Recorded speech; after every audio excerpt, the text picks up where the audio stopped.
Chosen one. Something holy is happening, and it has your name on it.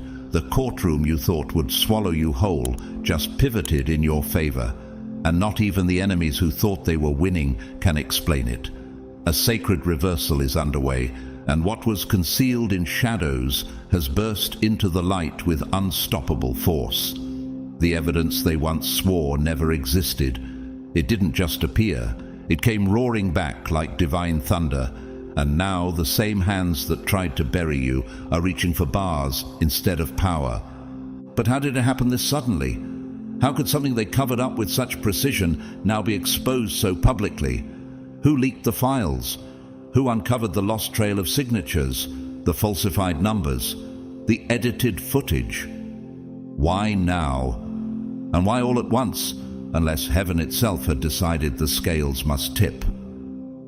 Comment 777 below if your spirit knows this isn't human timing, it's divine timing, because this moment is no accident.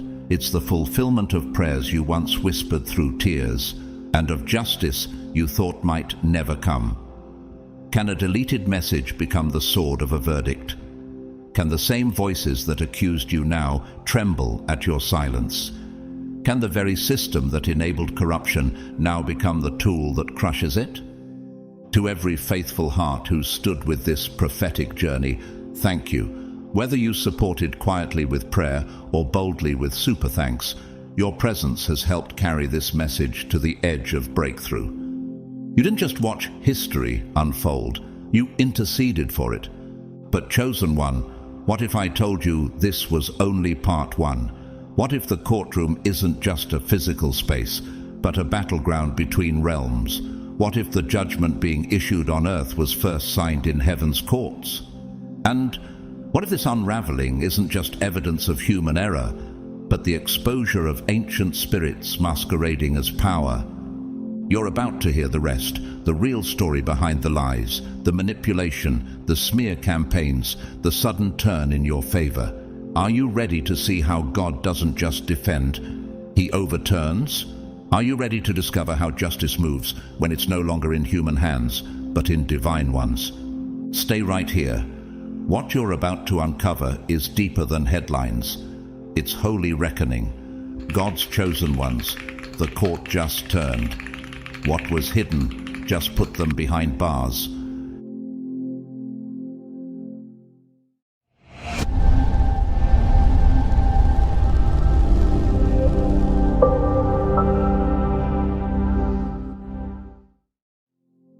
You were never meant to carry the weight of their corruption, but for a long time it looked like they'd get away with it.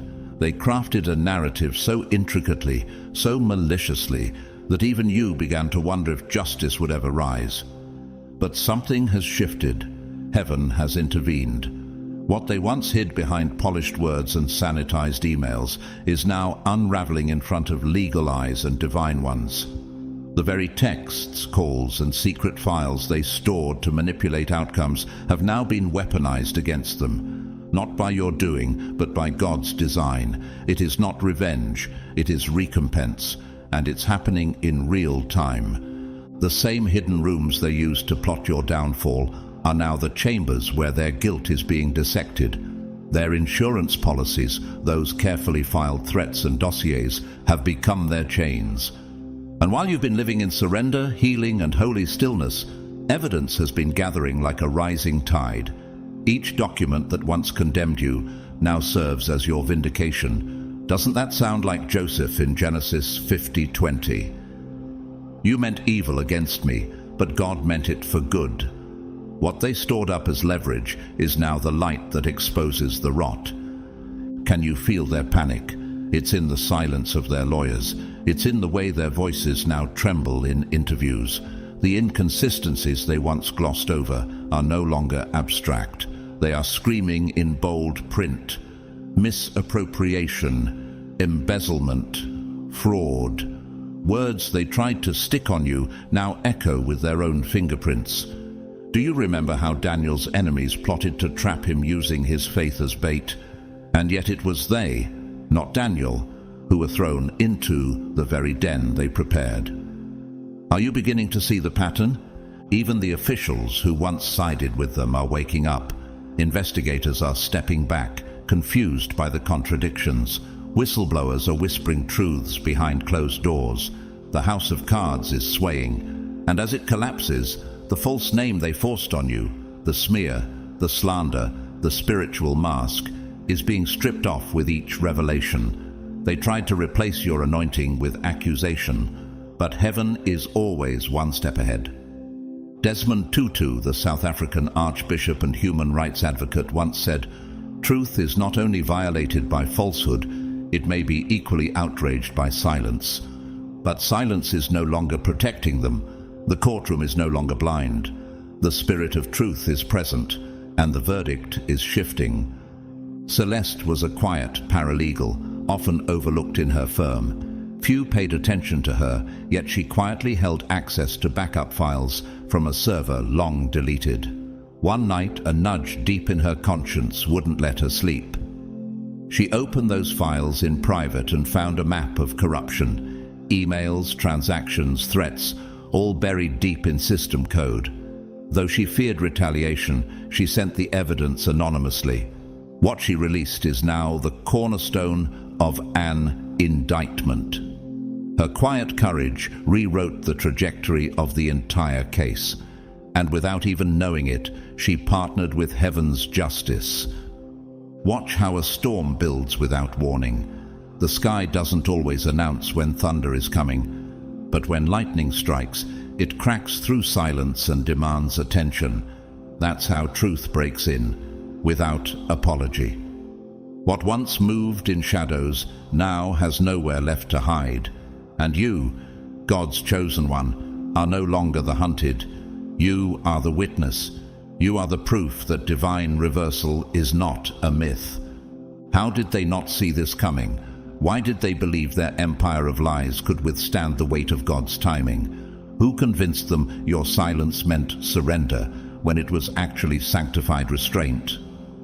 And now that the judgment has begun, what will they say to explain away what's written in the evidence? Can they pretend the trail doesn't exist?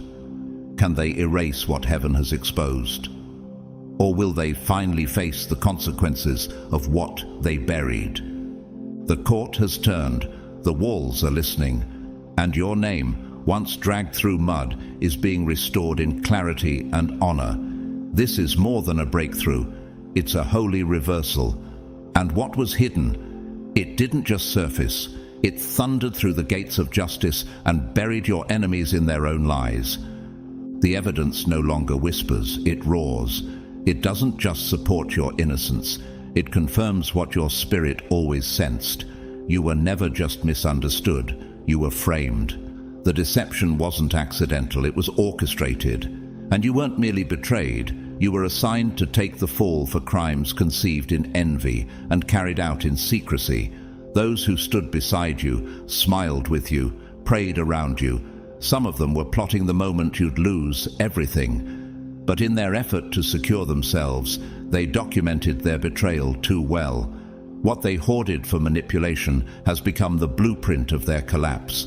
They underestimated something eternal. They misjudged the stubborn resilience of truth. What they buried, God has now resurrected. What they dismissed as dead has risen like Lazarus at the sound of divine timing. Doesn't Scripture say in Job 12:22, "He reveals the deep things of darkness and brings utter darkness into the light"? Their carefully hidden records, their forged stories, their secret agreements, they've all become spotlights that leave no shadow to hide in. One of your betrayers didn't come from the outside. They came from the bloodline. Someone you embraced as family, someone who knew your secrets and celebrated your victories. They smiled while resentment fermented in their soul. As you ascended in clarity, they descended into bitterness. And when your integrity highlighted their compromise, they chose sabotage.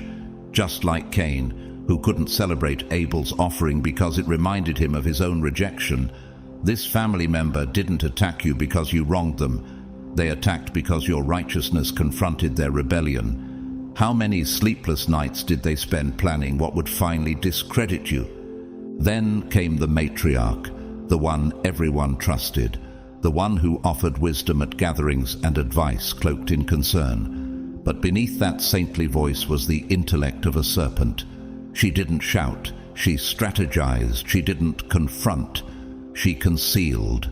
With surgical precision, she fed rumors, redirected blame, distorted your motives, and ensured others believed the worst about you while she maintained the illusion of virtue. What kind of soul crafts ruin while appearing to nurture? What kind of mind weaponizes affection into control? Pope Francis once warned that gossip is a form of terrorism, and this matriarch turned that into a doctrine. Her words detonated slowly, soft explosions of suspicion that quietly eroded your credibility. And while she wore the cloak of concern, she moved pieces like a chess master, ensuring every wrong turn you made was magnified and every right one silenced. She wasn't just manipulating the narrative, she was the author of your public crucifixion. A man named Elias had a similar experience. For years he believed his aunt was his greatest protector. She raised him after his mother died, prayed with him every night, and even paid for his education. But when Elias launched his own non-profit to help at-risk youth, she felt her influence slipping. She began a subtle campaign, whispering to donors, questioning his maturity, implying financial misconduct. When the audits cleared him, she went deeper, fabricating records and feeding them to a journalist. But one folder, left accidentally open on her home computer, was discovered by a tech repair assistant. That file became the very thing that set Elias free and exposed the root of the attack. Control disguised as care. Picture how tree roots work. From above, everything looks stable, but underground, roots can spread so wide and deep that they choke nearby life and destabilize entire foundations. You were growing upright, but they were wrapping themselves underneath to destabilize you. What they didn't realize is that God was already preparing an earthquake, and now the surface is breaking. Why did they think your silence meant surrender? How could they believe the God who watched you weep wouldn't also stand to defend you? Who convinced them that betrayal inside the bloodline is harder for heaven to address? What made them think their smiles could blind the judge of all things? And now that their documents have been found, what defense remains? Can a snake's smooth skin hide its venom forever? You've not only been cleared, you've been crowned. The ones who moved against you from within your own walls are now exposed by the very evidence they curated. And while they are being summoned to give account, you are being summoned into promotion. What once surrounded you as sabotage is now surrounding them as judgment. Their fingerprints are no longer just symbolic, they're literal, imprinted on files, logged in systems, etched into timelines. The very evidence they once doctored now betrays them. And among the trio, perhaps the most dangerous was the one who operated from within the walls of justice itself. They didn't break into the system, they were already inside it. Sworn to uphold fairness, they instead weaponized their access, redirecting documents, obstructing testimony, and feeding lies to truth-bearers. What happens when the watchman turns saboteur? This insider didn't need to shout or threaten. They moved in silence, manipulating from behind protocol and process. While others assumed neutrality, they were busy building a fortress of falsehood. With every file buried, every fact distorted, they created a blind spot in the very court meant to defend you. And with the family traitor and the matriarch, they formed a trinity of deception. Coded messages, hidden accounts, encrypted communication. Each layer crafted not in haste, but in cold calculation. Could they really believe that covering their tracks would erase the footprints heaven already saw? For a time, their strategy appeared unbreakable. Their digital secrecy, their selective meetings, their whispered agreements all seemed to hold. But momentum is building. The walls are sweating. And what was once scattered is being aligned. Investigators now see the pattern. Dots that once looked like chaos are connecting into a portrait of intentional harm. It's no longer a question of coincidence. It's the unveiling of conspiracy. Scripture reminds us in Ecclesiastes 12:14, "For God will bring every deed into judgment, including every hidden thing, whether it is good or evil." That judgment isn't coming, it's begun. The once unrelated trails, IP logs, financial records, redirected evidence, now trace a single burning arrow to those who once scoffed at consequences. How long did they believe this system would protect them?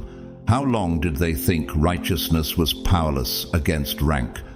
One biblical echo is the betrayal of King David by his trusted counselor Ahithophel, a man known for wisdom, counsel, and honor, until his jealousy turned him against the one he once advised. Ahithophel's strategy almost worked, but God confounded his plans and reversed the scheme. Just like that, what was carefully planned unraveled overnight. So it is again. The same alliance meant to destroy you is now the evidence preserving you. Bishop Miles Monroe, a teacher of kingdom leadership, once said, "When purpose is not known, abuse is inevitable." These conspirators didn't just steal, they distorted the purpose of power. What should have protected became a platform for predation. Their abuse wasn't chaotic, it was architectural, it was systemic. Each decision, each ledger entry was a beam in the building of your exclusion, a financial fortress forged in deceit. Someone like Layla knew this kind of theft intimately.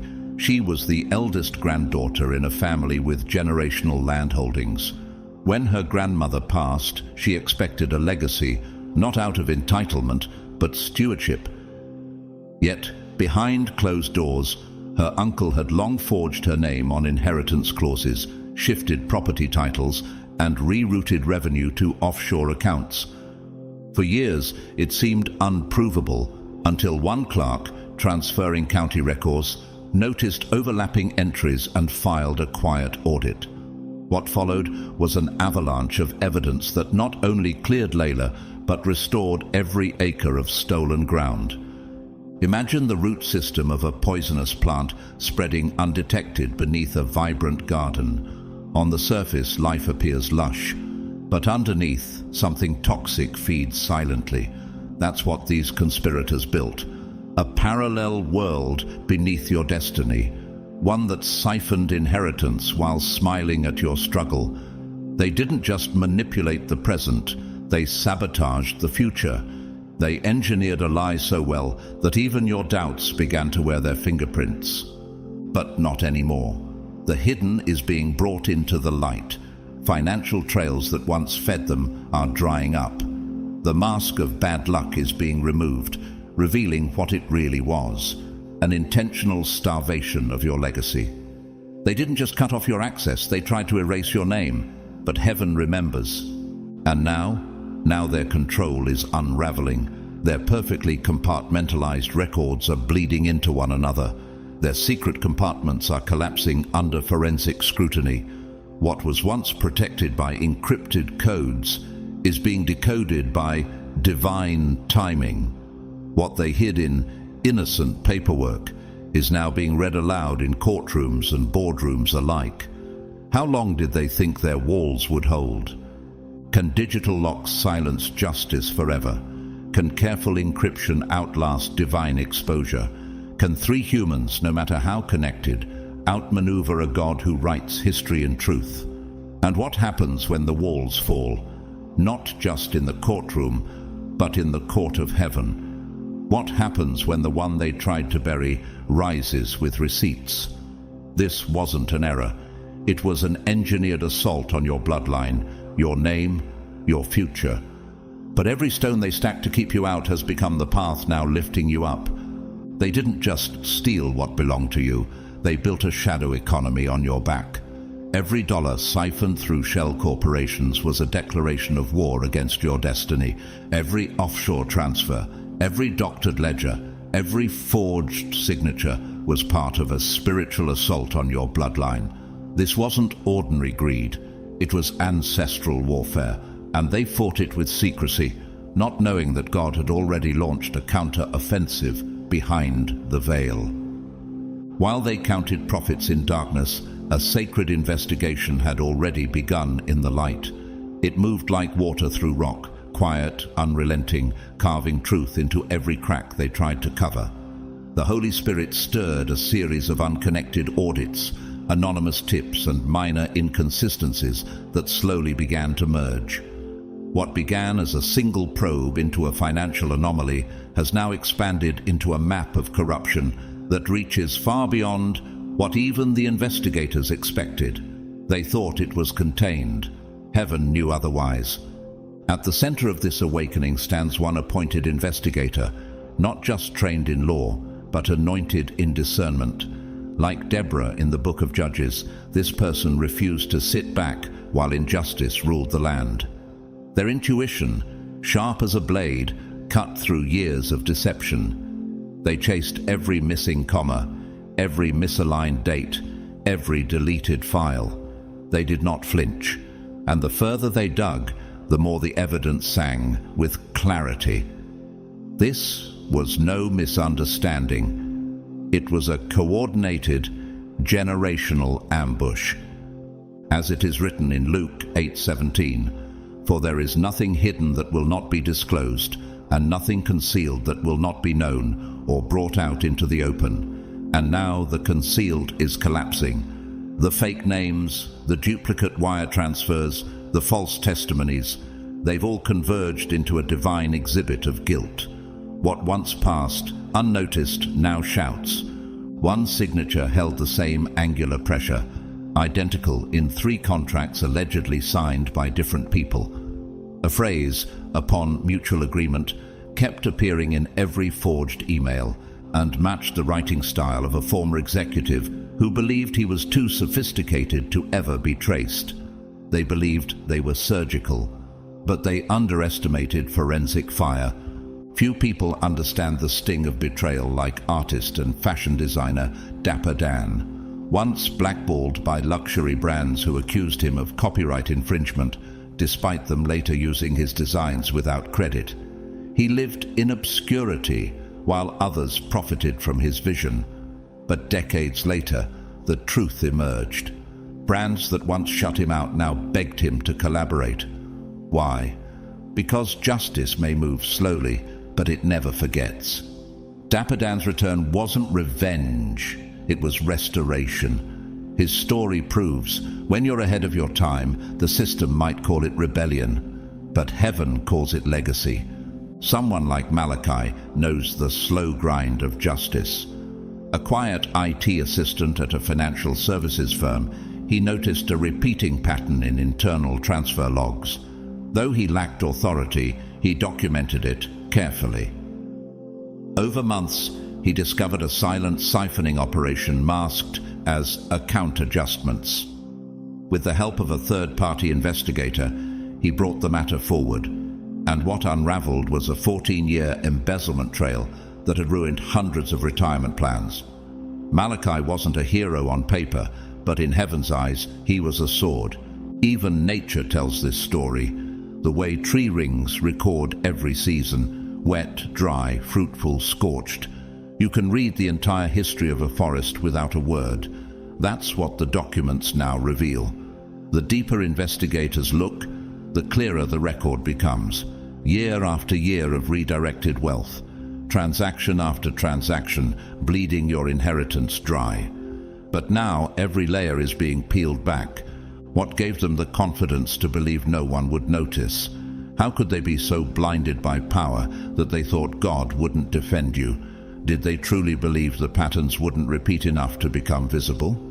What happens now that even their errors are evidence? And as these connections are revealed, how long can they deny the house they built is collapsing under the weight of its own lies?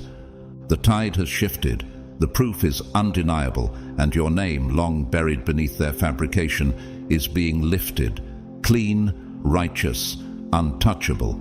This isn't speculation, this is spiritual prosecution, and the verdict is thundering through every level of their system. What they built was a machine of manipulation, but what God has raised in response is a testimony of justice that cannot be undone. The story they constructed with such precision is crumbling under the weight of divine scrutiny. What once looked seamless now reveals fractures so wide, even the untrained eye can see the deception. When the evidence is placed in order, document by document, timestamp by timestamp, a damning timeline emerges. It doesn't just show what they did, it reveals how it escalated. The earliest forms were subtle, almost cautious, as if testing the boundaries of darkness. But as time passed, their confidence grew. So did their corruption. This isn't merely a record of wrongdoing. It's the anatomy of a plot. From the first manipulated figure to the final forged declaration, the arc is undeniable. The evidence doesn't whisper, it screams. This was not an accident.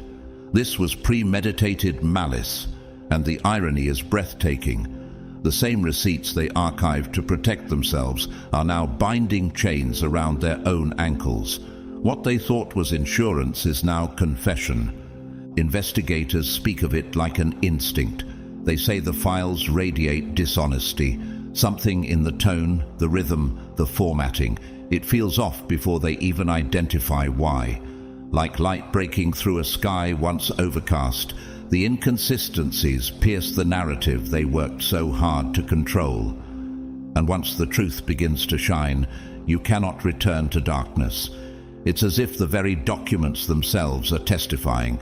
The pages are speaking. And what they're saying cannot be silenced. Isaiah 59:15 says, "Truth is nowhere to be found, and whoever shuns evil becomes a prey." The Lord looked and was displeased that there was no justice, but now justice has found its voice, and truth, long silenced, has risen like a lion. The false story they built is not just cracked, it's been obliterated by the presence of evidence that exposes the motive, the method, and the malice. One of the clearest examples came from a series of contracts where the digital metadata revealed editing times that didn't match the official signatures.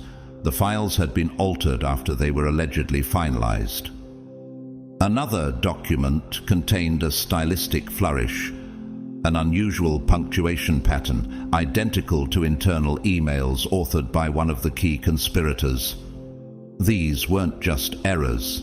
They were fingerprints, not left by carelessness, but by arrogance. They thought no one would trace them, but God traced them. A fictional yet real feeling account is that of Jordan, a mid-level compliance officer at a private financial firm. Jordan always had a strange feeling about a set of backdated agreements. He couldn't shake the sense that something wasn't right. Even when his supervisors pressured him to stop asking questions, he kept digging. What he uncovered was a falsified timeline designed to shift blame onto a former employee, someone innocent, someone expendable. When Jordan turned the files over to regulators, the investigation exploded. His internal resistance to deception became the spark that burned the whole lie down. Many years ago, Pope Benedict XVI once warned the Church that the greatest threat to faith is not from outside enemies, but from internal decay hidden under layers of tradition. That same truth applies here. This wasn't sabotage from outside, this was rot from within. A structure that looked stable from the outside, but was hollowed out by termites of pride, greed, and envy. And now the collapse has begun. In the natural world, animals have a sense long before logic confirms danger. Horses refuse to move forward. Birds flee forests before storms. Bees abandon hives before fire. That same unexplainable recoil is what investigators felt. Something in their spirit knew, this isn't right, this doesn't align, and that holy dissonance pushed them deeper, even when evidence was buried and logic ran thin. What made them believe no one would see the cracks? Why did they assume their timeline would hold under scrutiny? Couldn't they feel the weight of spiritual exposure creeping through every sentence they forged? What did they think would happen when the documents started speaking back? And now that the truth has erupted, undeniable and uncontainable, can they hide behind pretense any longer? You were never the villain in this story. You were the target of a plot that has now backfired. The very tools used to condemn you have become the instruments of vindication. The false story is over. The record is being corrected. And your name? Your name is being restored by the one who saw it all from the beginning. You always thought it was personal, and it was. The betrayal cut deep, the lies were strategic, and the pain was handcrafted just for you. But now, as more evidence surfaces, a chilling truth emerges. Your case was not isolated. It was never just about you. The three conspirators you've come to recognize were merely the tip of an iceberg, now revealed to be massive, sprawling, and deeply rooted in realms far beyond what anyone first imagined. What you thought was a personal ambush is unraveling into a global pattern of exploitation. You were one of many, but you were the one chosen to break it open. As the veil lifts, what becomes visible is a dark and coordinated network of affiliates, names hidden in footnotes, accounts masked by corporate fronts, signatures disguised in layers of proxy authorization. Investigators now trace connections to individuals not previously considered threats. Cousins you haven't spoken to in years, nephews who vanished from holidays without explanation, in-laws who suddenly emerged with wealth they couldn't justify. They weren't just watching, they were benefiting, and many were actively participating. Genesis 6 speaks of a time when the earth was corrupt in God's sight and full of violence. This isn't ancient history, it's prophetic parallel. The corruption you've uncovered isn't limited to your family. It's generational, systemic, and disturbingly spiritual. Their alliance wasn't just social, it was covenantal in darkness. You weren't just up against bitter relatives. You were up against a machine, a network of opportunists bound by greed and empowered by secrecy. Even King David faced this layered betrayal. It wasn't only Saul or Absalom. It was trusted counselors like Ahithophel, commanders who hesitated at crucial moments, and citizens who turned quickly when public opinion shifted. Betrayal never travels alone. It brings relatives, advisors, and opportunists. And yet, David remained God's anointed. So have you. A modern echo of such networks can be seen in the story of investigative journalist Daphne Caruana Galizia of Malta. Before her tragic death, she unearthed connections between government officials, business tycoons, and organized criminal figures. What began as a personal crusade against injustice revealed an international web of corruption. Though her life was taken, her findings exploded across nations, exposing those who thought they were untouchable. Like Daphne, your pain is now prophecy. Your evidence is now echoing into places you never stepped. Even fictional realism gives us stories like that of Eli, a university finance assistant. He suspected his aunt's name was being used on scholarship disbursements for students who didn't exist. As he dug deeper, he discovered an entire syndicate stretching from the board of trustees to distant cousins, laundering money through student grants. What he thought was one isolated scam became a domino chain of collusion. His bravery didn't just clear his family name, it reformed the entire foundation. In nature, fungal networks stretch beneath forests for miles, connecting trees through invisible threads. What looks like one sick tree may actually be part of a vast underground web, silently transferring poison from root to root. This conspiracy works the same way. Your life was simply where the symptoms surfaced, but the sickness spread long before it touched you, and far wider than you imagined. What made them so confident they'd remain hidden? How did they think their signatures wouldn't leave spiritual residue? Why were they so bold in forging documents while under heaven's surveillance? Could they really believe you were alone when God assigned you watchers, witnesses, and warriors? And now that the entire system is being mapped, each name, each wire transfer, each connection, what excuse remains for those who called it a misunderstanding? This is no longer just a case. It's a movement of divine reckoning. Every name pulled from the shadows is another affirmation that you were never crazy, never alone, never overreacting. You were positioned to be the thread that unraveled the whole thing. What started as a single injustice has become a revelation of repeated crimes committed against others, each case echoing yours, each victim carrying pain that now finds its voice through your exposure. You were not merely attacked, you were appointed. And now the judgment that begins in your house is spreading like holy fire across every structure that once stood in false security. You were never the first, but you will be the last. They've done this before, quietly, confidently, under the illusion of invisibility. You were just another name on their list, another soul they thought they could dismantle without consequence. But what they didn't expect was that this time their web would unravel. This time their machinery of control would be seen for what it truly is, a perverse mechanism grinding down the bones of justice, feeding off innocence, warping every process that was meant to protect truth. But you, God's chosen one, were the breach in their system, the rupture they couldn't calculate. What began as your personal pain is now becoming prophetic justice. Your vindication isn't just about you, it's seismic. It sends ripples like a stone dropped into still waters, disturbing every stagnant pond they've poisoned. Like Joseph, whose imprisonment became the key to an entire nation's preservation, your story is being lifted as a warning and a weapon.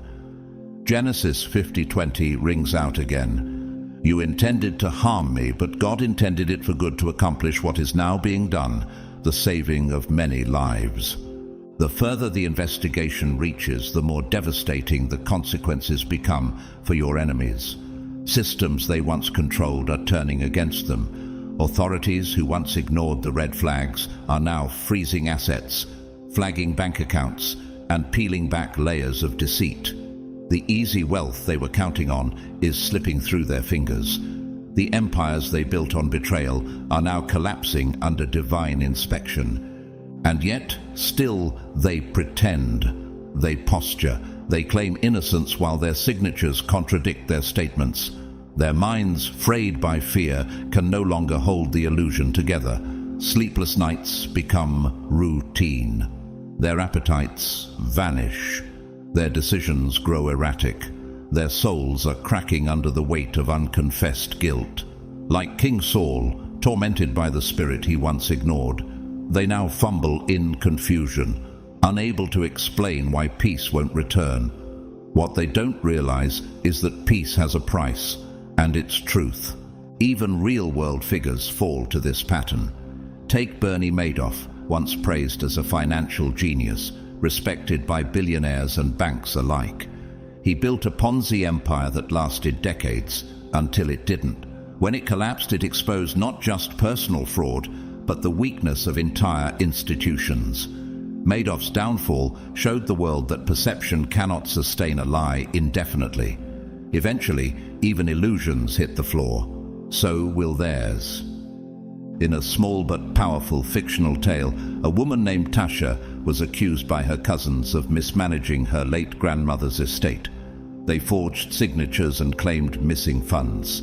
At first, she thought it was just a misunderstanding, until she noticed subtle errors in the documents, repeated phrases that only one of them used, deposits made at 2 a.m., and a single call to a financial institution logged under a name only used in private family circles.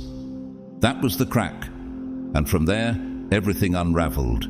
Tasha didn't just clear her name, she exposed a pattern they'd used against others too. Nature itself echoes this shift. Consider glaciers, massive, ancient, unmoving, but when cracks form beneath their surface, entire sheets break off without warning, reshaping coastlines and altering landscapes. What seemed immovable is no longer stable. That's what's happening now. The cracks are not cosmetic, they're foundational. Why do they still believe they can argue their way out? What gives them the confidence to keep running, even when the ground is gone beneath their feet? Are they so deeply invested in their delusion that they can't see the cliff they've already crossed? Do they think God is unaware of the toll their deception has taken on you and others?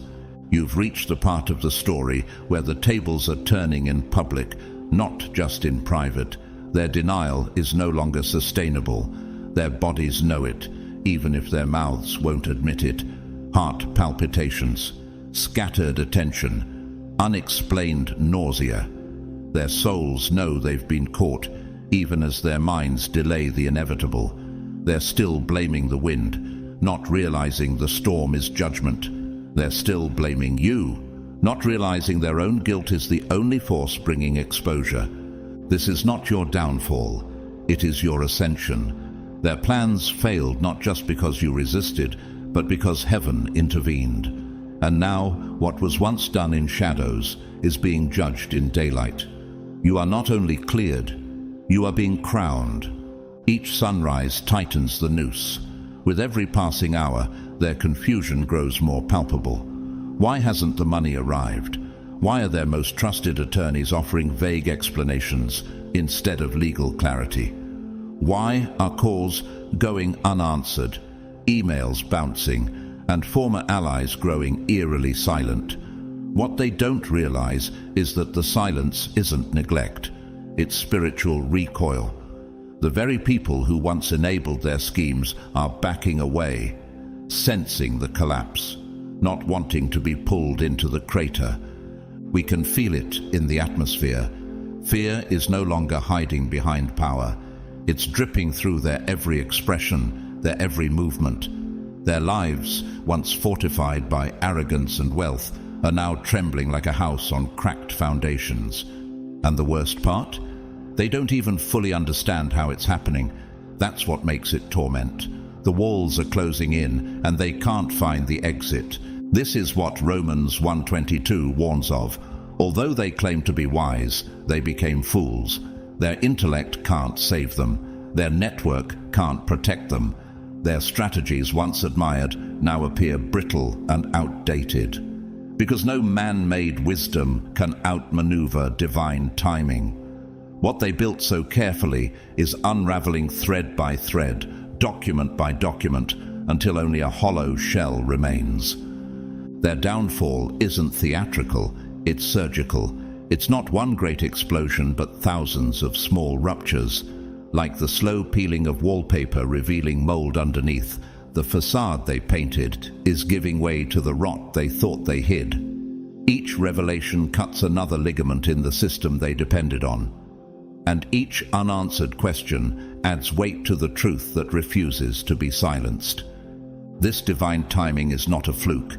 The exposure didn't arrive too early or too late. It came precisely when their guard was down and their pride was loudest. Just like Haman in the book of Esther, who built gallows for Mordecai, only to be hanged on them himself, they've been caught at the peak of their own arrogance. Haman believed he was untouchable. So did they. But heaven never sleeps. One real-world echo is Elizabeth Holmes, the once celebrated CEO of Theranos. At the height of her influence, she seemed invincible. Her voice, her black turtlenecks, her billion-dollar valuation, it was all meticulously curated. But behind the scenes, her empire was built on vapor. When the truth surfaced, it didn't explode overnight. It unraveled quietly but relentlessly as whistleblowers stepped forward, documents leaked, and public faith collapsed. By the time she looked down, she had already run off the edge of the cliff. A woman named Idris experienced this on a smaller but no less prophetic scale. Her uncle framed her for a theft she didn't commit, using his influence to rally the family against her. For 2 years she was ostracized, her name spoken with suspicion. But one day, an old laptop was wiped and donated to a tech center. A technician hired to refurbish it recovered deleted files, messages, receipts, even a photo of the stolen item in the uncle's own home. That evidence made its way to authorities, and suddenly everything shifted. Idris didn't fight to prove her innocence. She simply outlasted the lie until it couldn't stand anymore. The natural world teaches this too. A volcanic eruption doesn't happen the moment magma appears. It happens after pressure builds quietly for years beneath the surface. When it finally erupts, it's not chaos, it's consequence. That's what this moment is. Not chaos, but divine consequence. How did they not sense the warning signs? How could they ignore the tremors in their own systems? Did they really believe their momentum would last forever? What kind of arrogance blinds someone to the storm they've summoned? And now that the truth is cracking through every layer, will they keep running, or will they finally fall still and face it? This isn't just the end of their control, it's the beginning of your ascension. This exposure isn't destruction for you, it's deliverance. The fire that's consuming their empire is also refining your name. And from these ashes, something pure, something unstoppable, is about to rise. The timing of this unveiling is not random, it's divine. What you're witnessing is not just exposure, it's orchestration. The evidence isn't arriving late, nor too soon. It's being released at the exact moment where justice can do the most damage to the lie and the most good for the truth. It surfaces while the trail is warm, while witnesses are still reachable, while the stolen wealth is traceable and recoverable. It's as if heaven waited, watched silently until the moment they reached their hand out for the prize, and then snapped the rope mid-air. They stretched out their fingers toward the inheritance they thought they had secured. Their hands, once trembling with greed, now grasp at nothing. The accounts are frozen. The hidden assets are exposed. The documents that once served as shields are now arrows, fired directly into their schemes. How many months did they rehearse this moment of victory? How many years did they invest in masking the theft? And now, with poetic precision, their certainty is shattered by timing they never saw coming. This is no coincidence. It is proof of Ecclesiastes 3:1. To everything there is a season, and a time to every purpose under the heaven. The season of their deception has expired, and the hour for truth to rise has struck with force. This isn't just justice, it's alignment. The collapse comes not in chaos, but in holy order.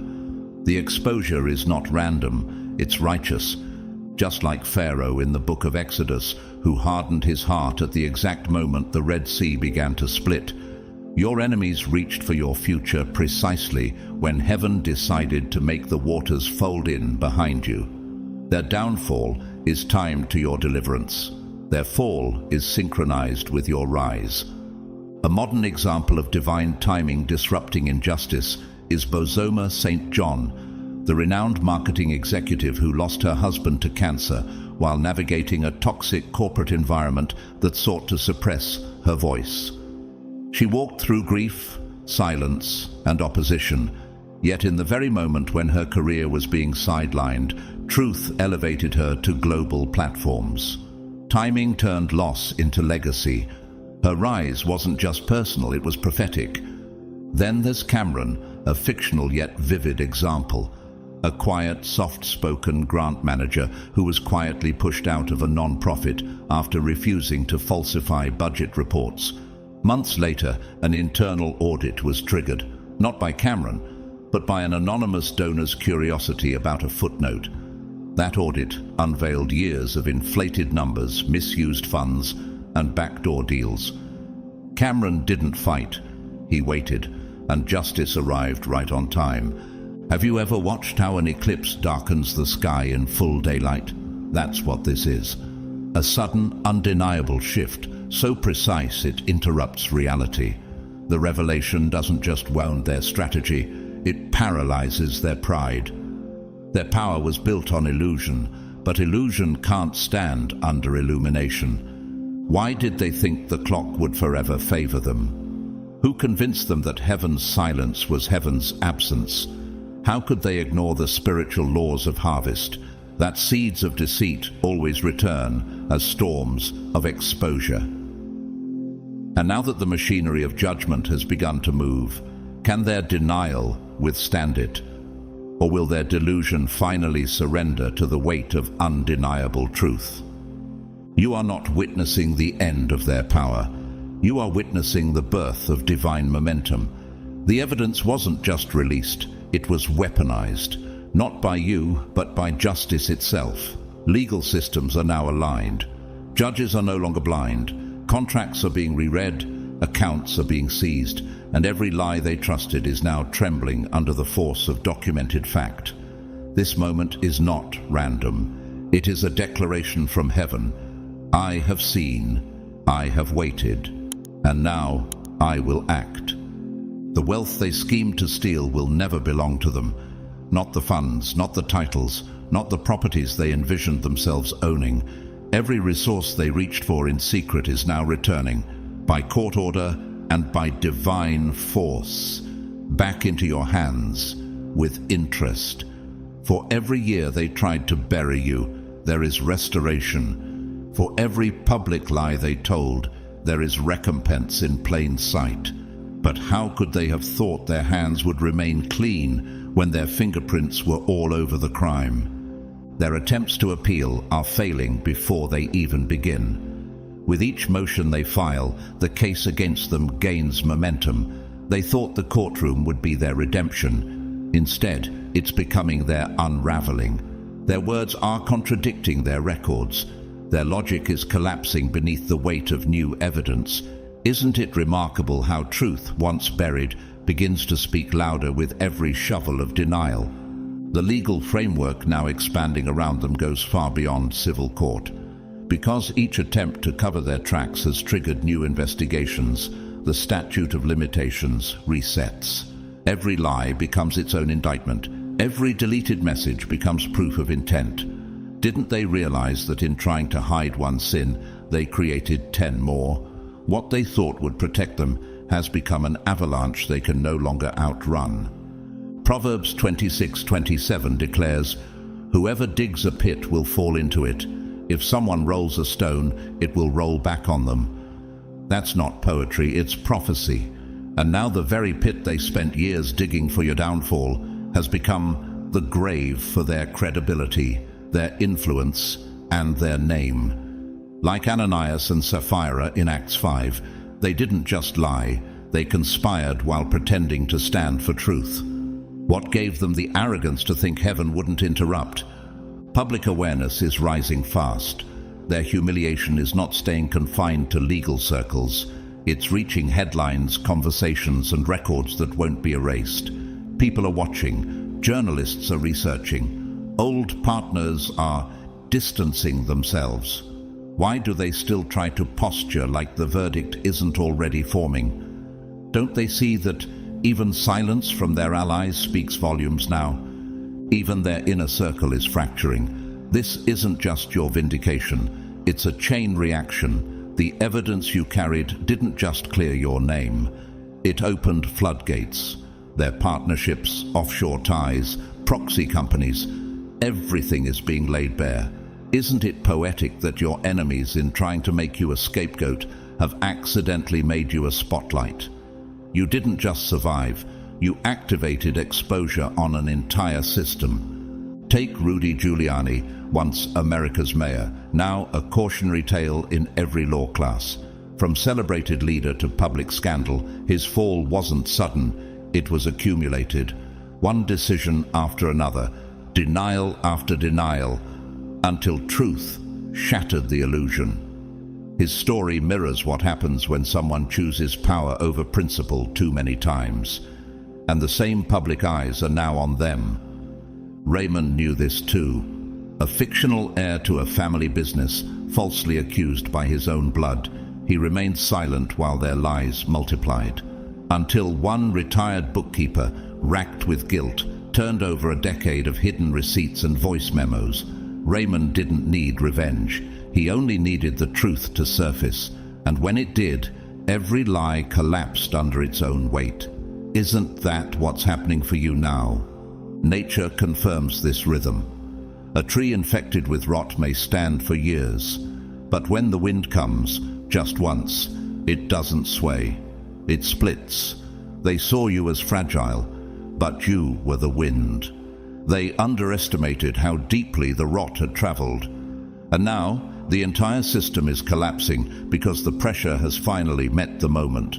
So why are they still pretending this is salvageable?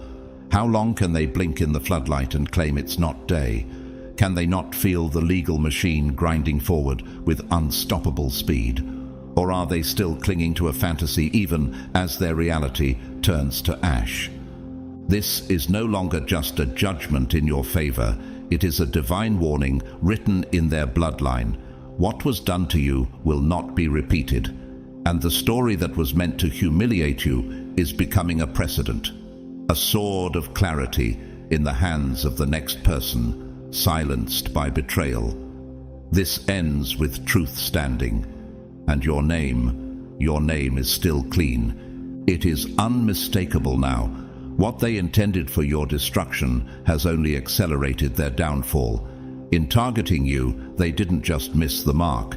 They detonated their own foundation. They thought they were setting you up for ruin. But every forged signature, every altered date, every secret message now reads like an open confession. By trying to frame an innocent person, they built a stronger case against themselves than anything they might have faced for the original crime. Can they feel the irony creeping in yet?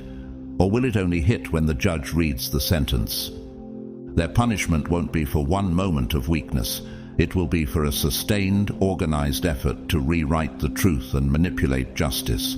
The legal consequences of fabricating evidence, orchestrating false identity, and weaponizing documentation are now far heavier than the financial crimes they originally sought to hide. Their attempt to silence you has only given voice to every hidden motive. How long did they think they could orchestrate such evil without leaving a trail? Scripture says in Job 5:12, "He frustrates the plans of the crafty, so that their hands achieve no success." And that's exactly what's happening now. Every detail, every transaction, message, and movement has been tracked and preserved. There's no ambiguity left, no space for misinterpretation. The paper trail doesn't whisper, it shouts. Like the advisors who conspired against Daniel in Babylon, these conspirators didn't count on divine reversal. They fabricated evidence, manipulated law, and coordinated statements to cast Daniel as a lawbreaker. But in the end, the lions they unleashed didn't devour the innocent. They turned on the accusers themselves. So it is again. Doesn't that kind of judgment carry a poetic edge? Doesn't it remind you that heaven keeps receipts? Their encrypted chats and voice memos now live on investigators' desks, fully translated and time-stamped. Phrases like "make it look like" and "pin it on them" are no longer rumors, they're exhibits. The conspiracy wasn't casual, it was deliberate. Their conversations were not speculation, they were tactical commands. Who taught them this level of cruelty? What darkness made them believe they could erase someone's name and replace it with their crime? A modern echo of such exposure is Ghislaine Maxwell, who once operated from the shadows of elite society, coordinating and concealing the unthinkable. For years she projected the image of a refined, sophisticated woman. But beneath the mask was a web of destruction.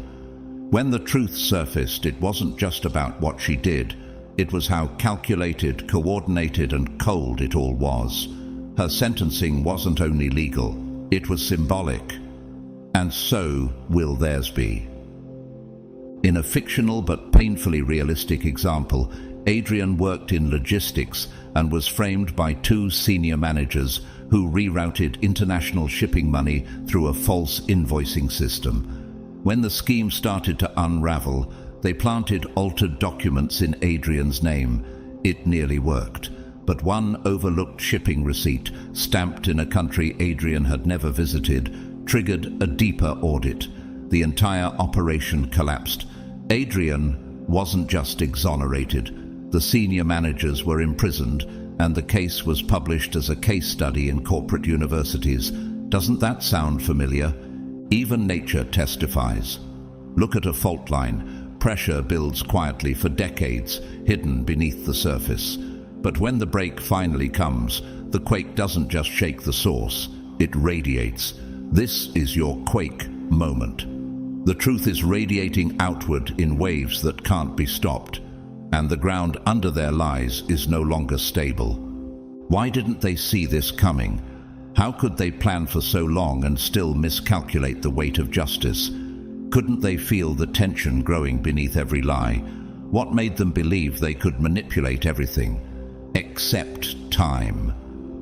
And now that every record screams intent, what defense remains? Who will step in to shield them when the truth no longer needs your voice to be heard? They didn't just want your inheritance, they wanted your identity, but they couldn't steal the divine seal God placed on your life. And now their plot to make you the thief has made them infamous. You won't just be vindicated, you'll be remembered as the one whose truth dismantled an empire of lies. They constructed a fortress of deception and made you the address where every accusation would land, every forged signature, every redirected asset, every false trail. They led it all straight to your name, not because it was true, but because it was convenient. Why did they think their web would hold under the weight of divine scrutiny? What made them believe truth could be buried beneath such orchestrated chaos? Now, every thread of that web is being untangled in the light. The documents they created with meticulous malice, the fake statements, the strategic emails, the manufactured timelines, are no longer sealing your guilt. They're sealing their judgment. Isn't it stunning how the very traps they laid are now testifying against them? The more thorough their conspiracy, the more undeniable their intent becomes. As investigators examine the trail, a pattern emerges so clear, so methodical, that it leaves no room for mistake. This wasn't a legal misunderstanding. This was warfare, paper warfare, data warfare, identity warfare. They didn't just want your resources, they wanted to rewrite your entire story and cast you as the villain. What possessed them to think that truth wouldn't eventually fight back? Psalm 37:6 prophesies your moment. He will make your righteousness shine like the dawn, your vindication like the noonday sun. That dawn has broken, and no legal shadow can eclipse it. Your innocence is no longer up for debate. It's written in the very documents they tried to hide. You were never the fraud. You were the light they couldn't dim. Think of Joseph, betrayed by his brothers, falsely accused by Potiphar's wife, imprisoned for years. But in the fullness of time, God flipped every false accusation into promotion. And when his brothers returned, not only was Joseph vindicated, but he was in position to rescue the very people who tried to destroy him. Isn't that how heaven writes endings? Even real-life stories echo this arc. John Kiriakou, a former CIA officer, was falsely accused and punished for exposing torture practices. While others evaded justice, he became the face of consequences. But in time, the truth about those practices was declassified, and Kiriakou was publicly acknowledged as a whistleblower, not a criminal. The very documents meant to indict him became the documents that redeemed him. Doesn't your situation feel similar now? Marissa, a fictional but painfully true-to-life character, was once a small business accountant blamed for embezzlement after refusing to sign off on a suspicious report. Her superiors planted altered files in her digital account and removed key access logs. For 2 years she lived under clouded suspicion until an unrelated cybersecurity breach forced a full backup recovery. Among the restored metadata, time-stamped edits, geolocation data, and hidden draft messages revealing who had actually manipulated the files. Marissa walked free. The company executives didn't. Even nature confirms this reversal. Consider the pearl, formed from irritation, built layer by layer around an unwanted grain. What was meant to be invasive becomes something priceless. Isn't that what has happened with your story? The more they pressed, the more God layered his protection around you. And now you shine, not in spite of the pressure, but because of it. Why did they underestimate your endurance?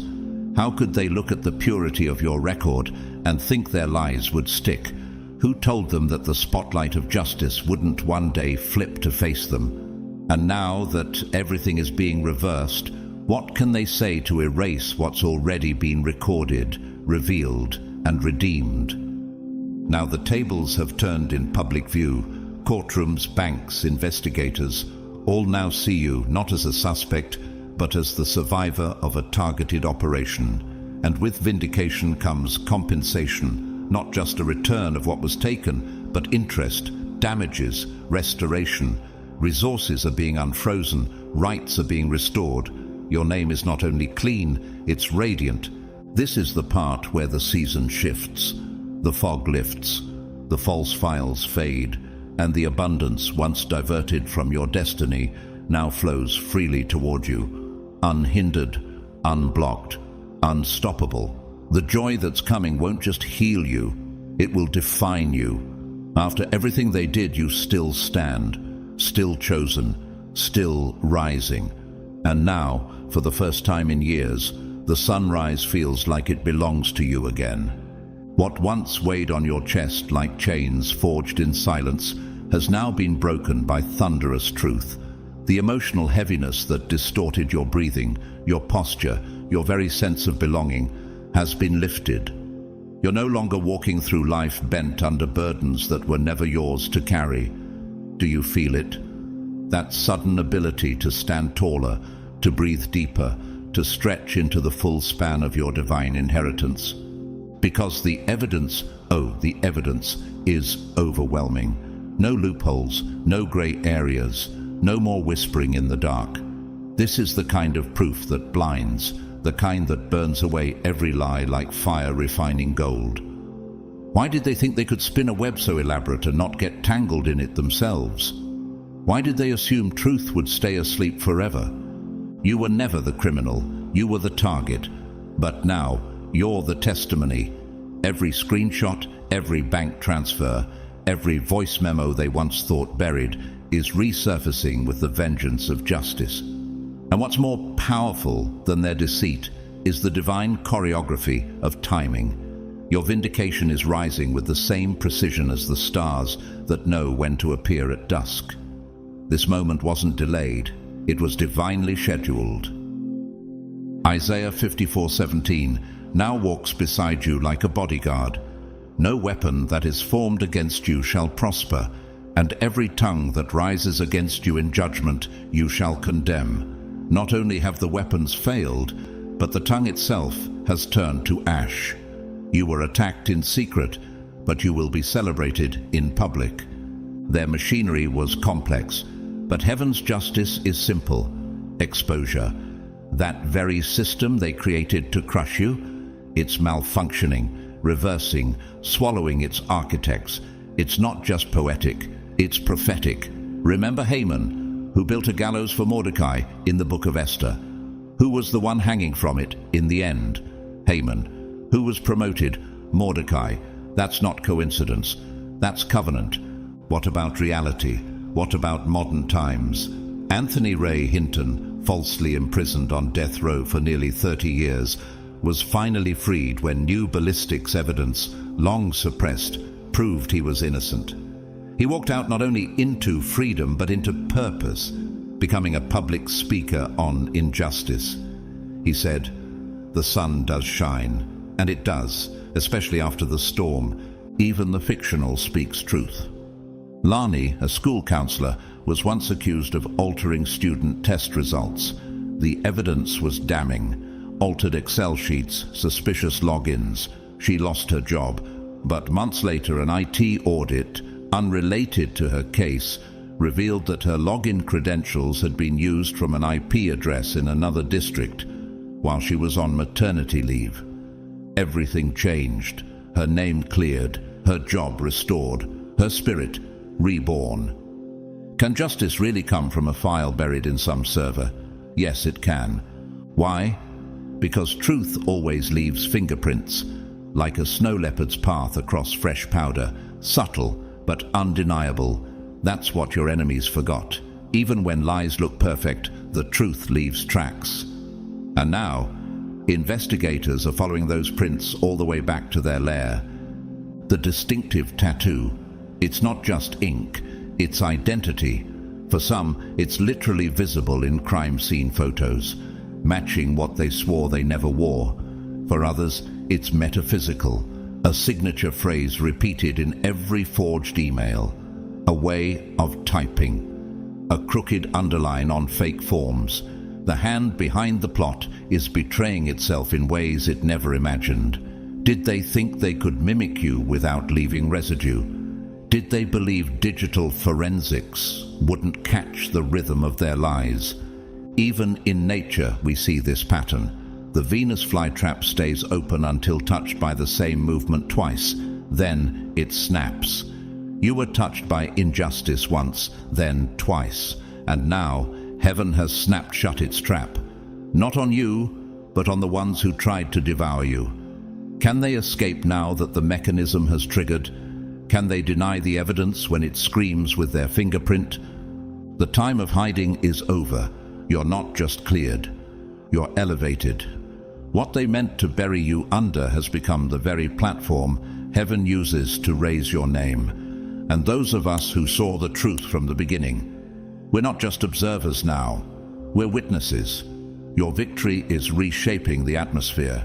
The air itself feels different, doesn't it? So let the gears grind. Let the wheels of justice spin. Let every paper, every signature, every audio file speak. They may have built the system, but they forgot one thing. God still owns the courtroom. Whether carved into flesh or stitched through behavior, this mark has now become the flame that consumes their cover stories. It no longer merely identifies, it exposes. What once served them as a false banner of intimidation has now turned into the flag of their undoing. Can they still call it a coincidence when it appears at every crime scene they swore they had nothing to do with?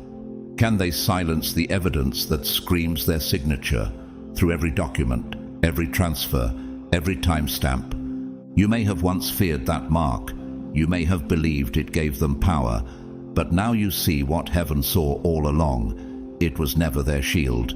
It was their sentence. The same identifying trait they tried to weaponize is now a glowing beacon to investigators, cutting through lies like ultraviolet light through forged ink. Have you ever seen forensics expose the hidden? This is that moment on a divine level. What was hidden in darkness is now visible in holy clarity. Think of Cain in Genesis 4. God placed a mark upon him, not to protect his sin, but to declare the truth about what he had done. In the same way, the mark in your story doesn't require interpretation anymore. It testifies. It convicts. It reveals presence where they claimed absence, intent where they claimed ignorance, guilt where they pretended innocence. What could they possibly say now when the very proof of their plotting was branded into the crime scene itself?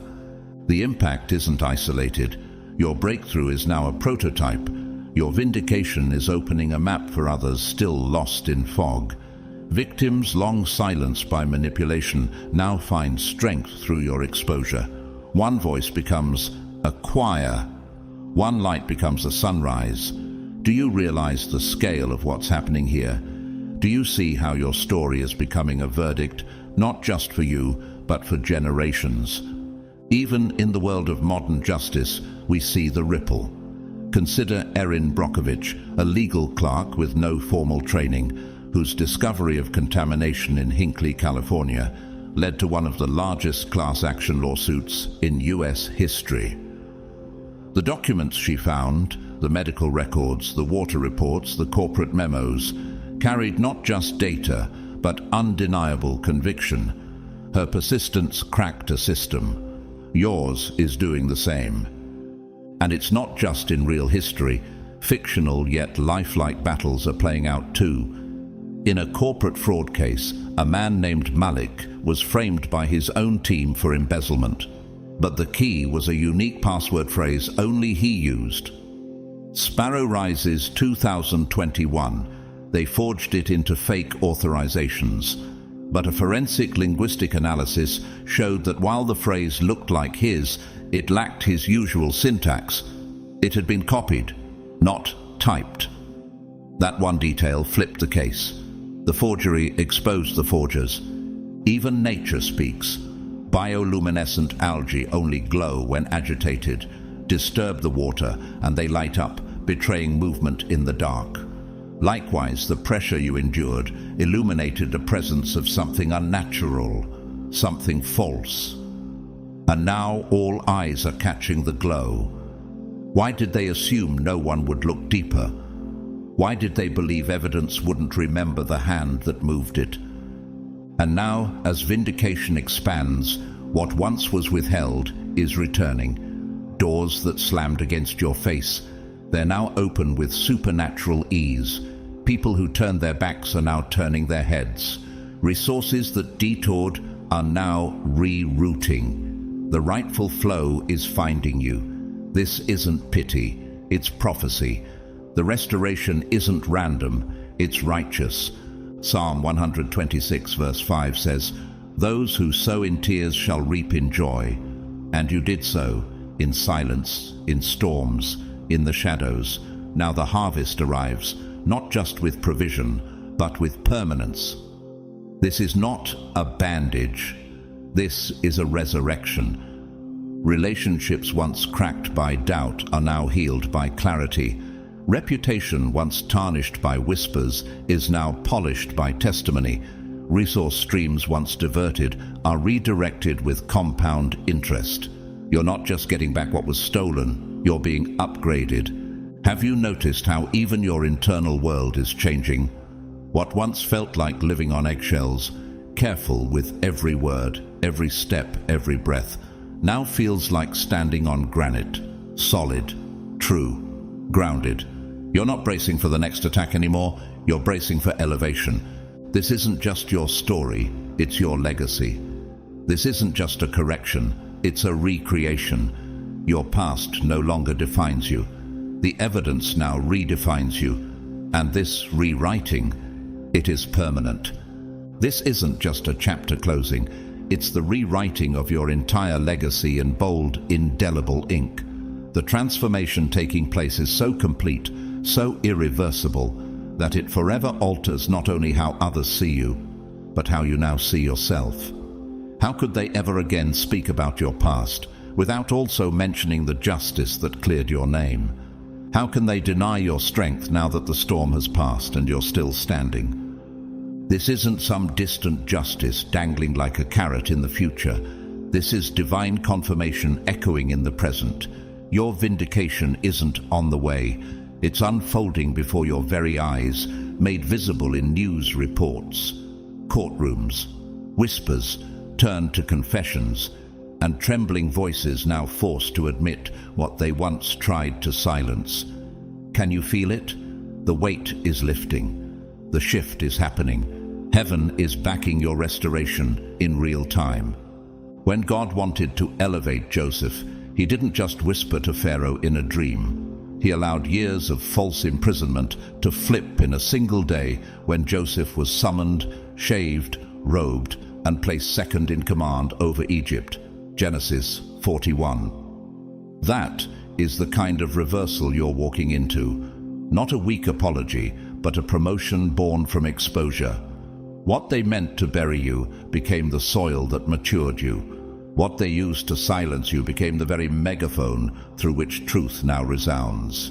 Even the trees understand this redemption. Have you seen the bristlecone pine? Some of them were scarred by wildfires centuries ago, their outer bark burnt black, and yet their inner rings tell a different story. Growth, strength, resilience.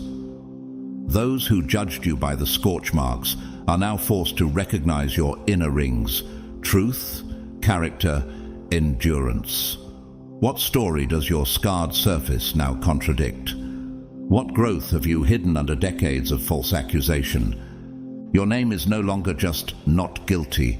Your name is exonerated, restored, anointed. You're no longer trying to prove your truth. It's proving itself without your help. Even in silence, even when you are not in the room, truth is testifying on your behalf. You are not just cleared, you are crowned. You are not just forgiven, you are favored. Look at how this mirrors the life of Nelson Mandela, falsely imprisoned for 27 years, labeled a traitor and criminal. He emerged not only exonerated but honored, becoming president of the very nation that once rejected him. His story reminds us, the ones who endure injustice with grace often return holding the keys of transformation. Isn't that what's happening to you? Aren't you watching the very ones who once called you guilty now quote your story as inspiration? In one fabricated case, a woman named Dara was accused of insider trading by her own colleagues. They manipulated call logs and even recreated voice messages using AI to impersonate her. But her phone's backup server, which no one thought to erase, held the original timestamps and voice print data. The truth didn't just exonerate her, it led to criminal convictions for the conspirators and the reinstatement of everything they tried to steal. Her career didn't just survive, it soared. Why? Because truth has a habit of writing its own ending. What will they say now? When the final judgment is written and their names are etched in shame while yours is lifted in honor, what excuses can they give? What courtroom strategy could outtalk divine orchestration? What spin could outweigh the weight of fact, the force of justice, and the testimony of heaven? Psalm 37:6 declares, "He will make your righteous reward shine like the dawn, your vindication like the noonday sun." And so it is, no longer clouded, no longer delayed. Your day is here. The documents they forged have become your weapons. The voices they bribed now confess. The fear they instilled is now upon them. Every lie exposed, every shadow lit, every frame shattered. This is not just vindication, it is ascension. Your role has been redefined, your destiny reactivated, your legacy reborn. What once felt like an endless waiting room now becomes a launch pad. What once held you back now propels you forward. Do you realize how profound this moment is? And what of the ruins they left behind? Do they imagine they can rebuild what truth has dismantled? Can they retrieve what justice has burned? Number. Because this time the fire was holy. You, the innocent one, always worthy, always protected in ways they never saw, now stand on the solid ground of redemption. Their house of lies, once loud and looming, is now rubble, dust, wind-blown remnants of arrogance and deceit. And you're still standing, still rising, still chosen. Chosen one, what was done in darkness has now been judged in the light. What they hid beneath layers of deception has been unearthed by divine justice. The courtroom didn't just turn, it aligned with heaven's verdict. You were always innocent, always covered, always walking with the backing of the Most High.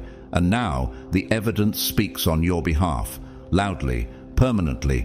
This isn't just about their sentence, it's about your liberation. What was meant to trap you became the very proof that set you free. They didn't just lose the case, they exposed themselves to the world. And in the same moment, your name was cleared, your destiny restored, and your spirit released from the weight of every false accusation. You are no longer waiting for justice. You are walking in it. If this word stirred something deep within you, if it mirrored what you've sensed in your spirit but couldn't yet explain, leave a comment below and declare, "I stand vindicated. Heaven backed me. Justice won." Let the atmosphere of truth continue to resound in your voice. Click, like, share this with someone who's walking through injustice, and subscribe to this channel if you haven't yet. These messages are not just encouragement, They are prophetic alignments for your journey. To everyone who has sown into this space through your super thanks, your generosity does not go unnoticed. And even if you're just here quietly receiving, I honor your presence and thank you for being part of this sacred community. Now, may the God who exposes every lie and restores every rightful heir bless you abundantly. May he go before you like a fire, beside you like a shield, and behind you like a witness. May vindication chase you down and joy overflow in your household. You are not forgotten.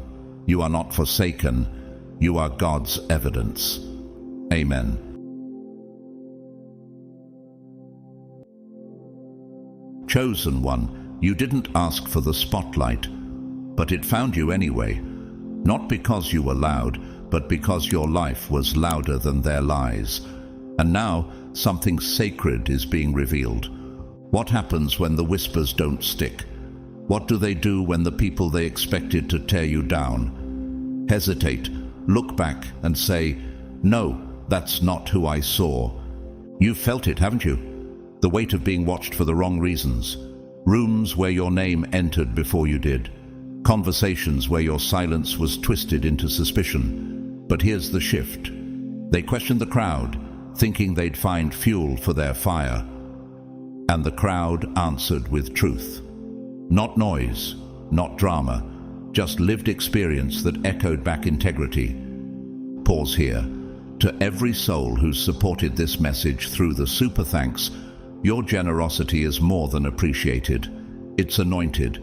You haven't just donated, you've partnered with something eternal. And I pray what you've released returns to you multiplied, pressed down, shaken together, and overflowing. Now let me ask you something.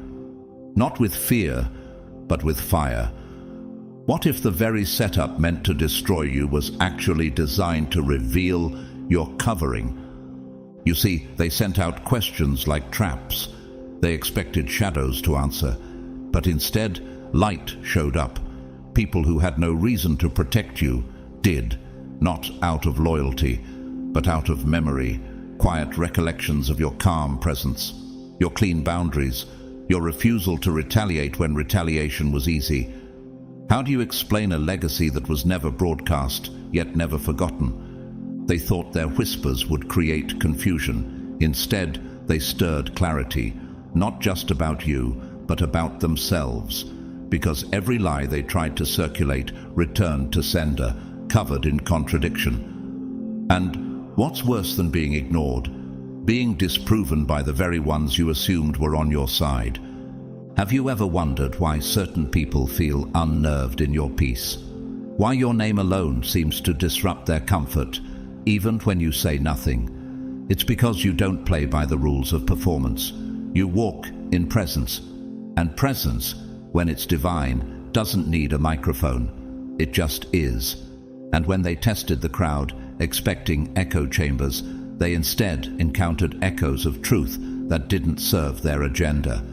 Go ahead. If this is resonating in your spirit, drop a 777 in the comments right now. Declare it prophetically.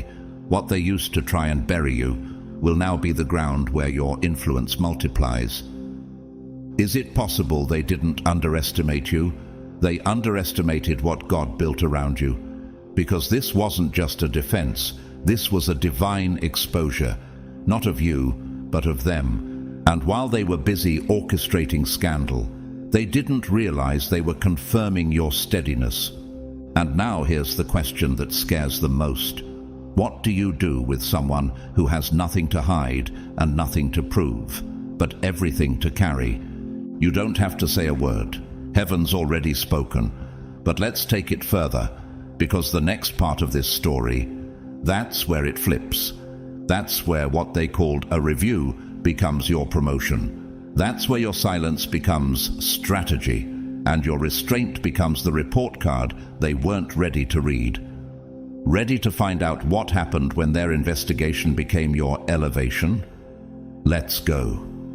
God's chosen ones, they questioned the crowd, and the crowd spoke truth that embarrassed them.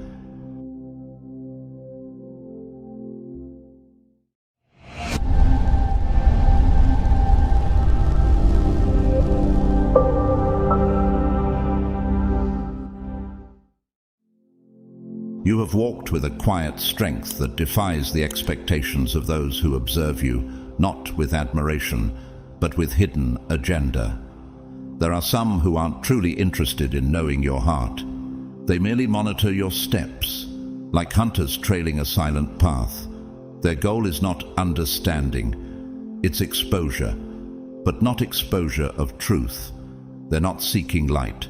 They're scanning your life like a trapdoor, hoping one misstep, one word out of place, one crack in your armor can be twisted into an accusation. What spirit drives them to wait for your fall more eagerly than they celebrate your rise? And yet, what startles them is not what they uncover, but what they fail to find. They walk away confused, their assumptions undone, because where they expected weakness, they met unshakable integrity.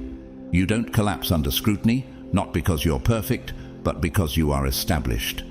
Like Nehemiah rebuilding the wall of Jerusalem, you've laid each stone of your life with holy purpose, not hastily to impress, but deliberately to endure. The joy of the Lord is your strength, Nehemiah 8:10, and it shows. They can't manufacture a scandal from what has already been sanctified. But here's a question. Why does your peace unsettle them more than your mistakes would have? Could it be that your stillness reminds them of their own restlessness? Your stability becomes their mirror, exposing how much they've built on sand.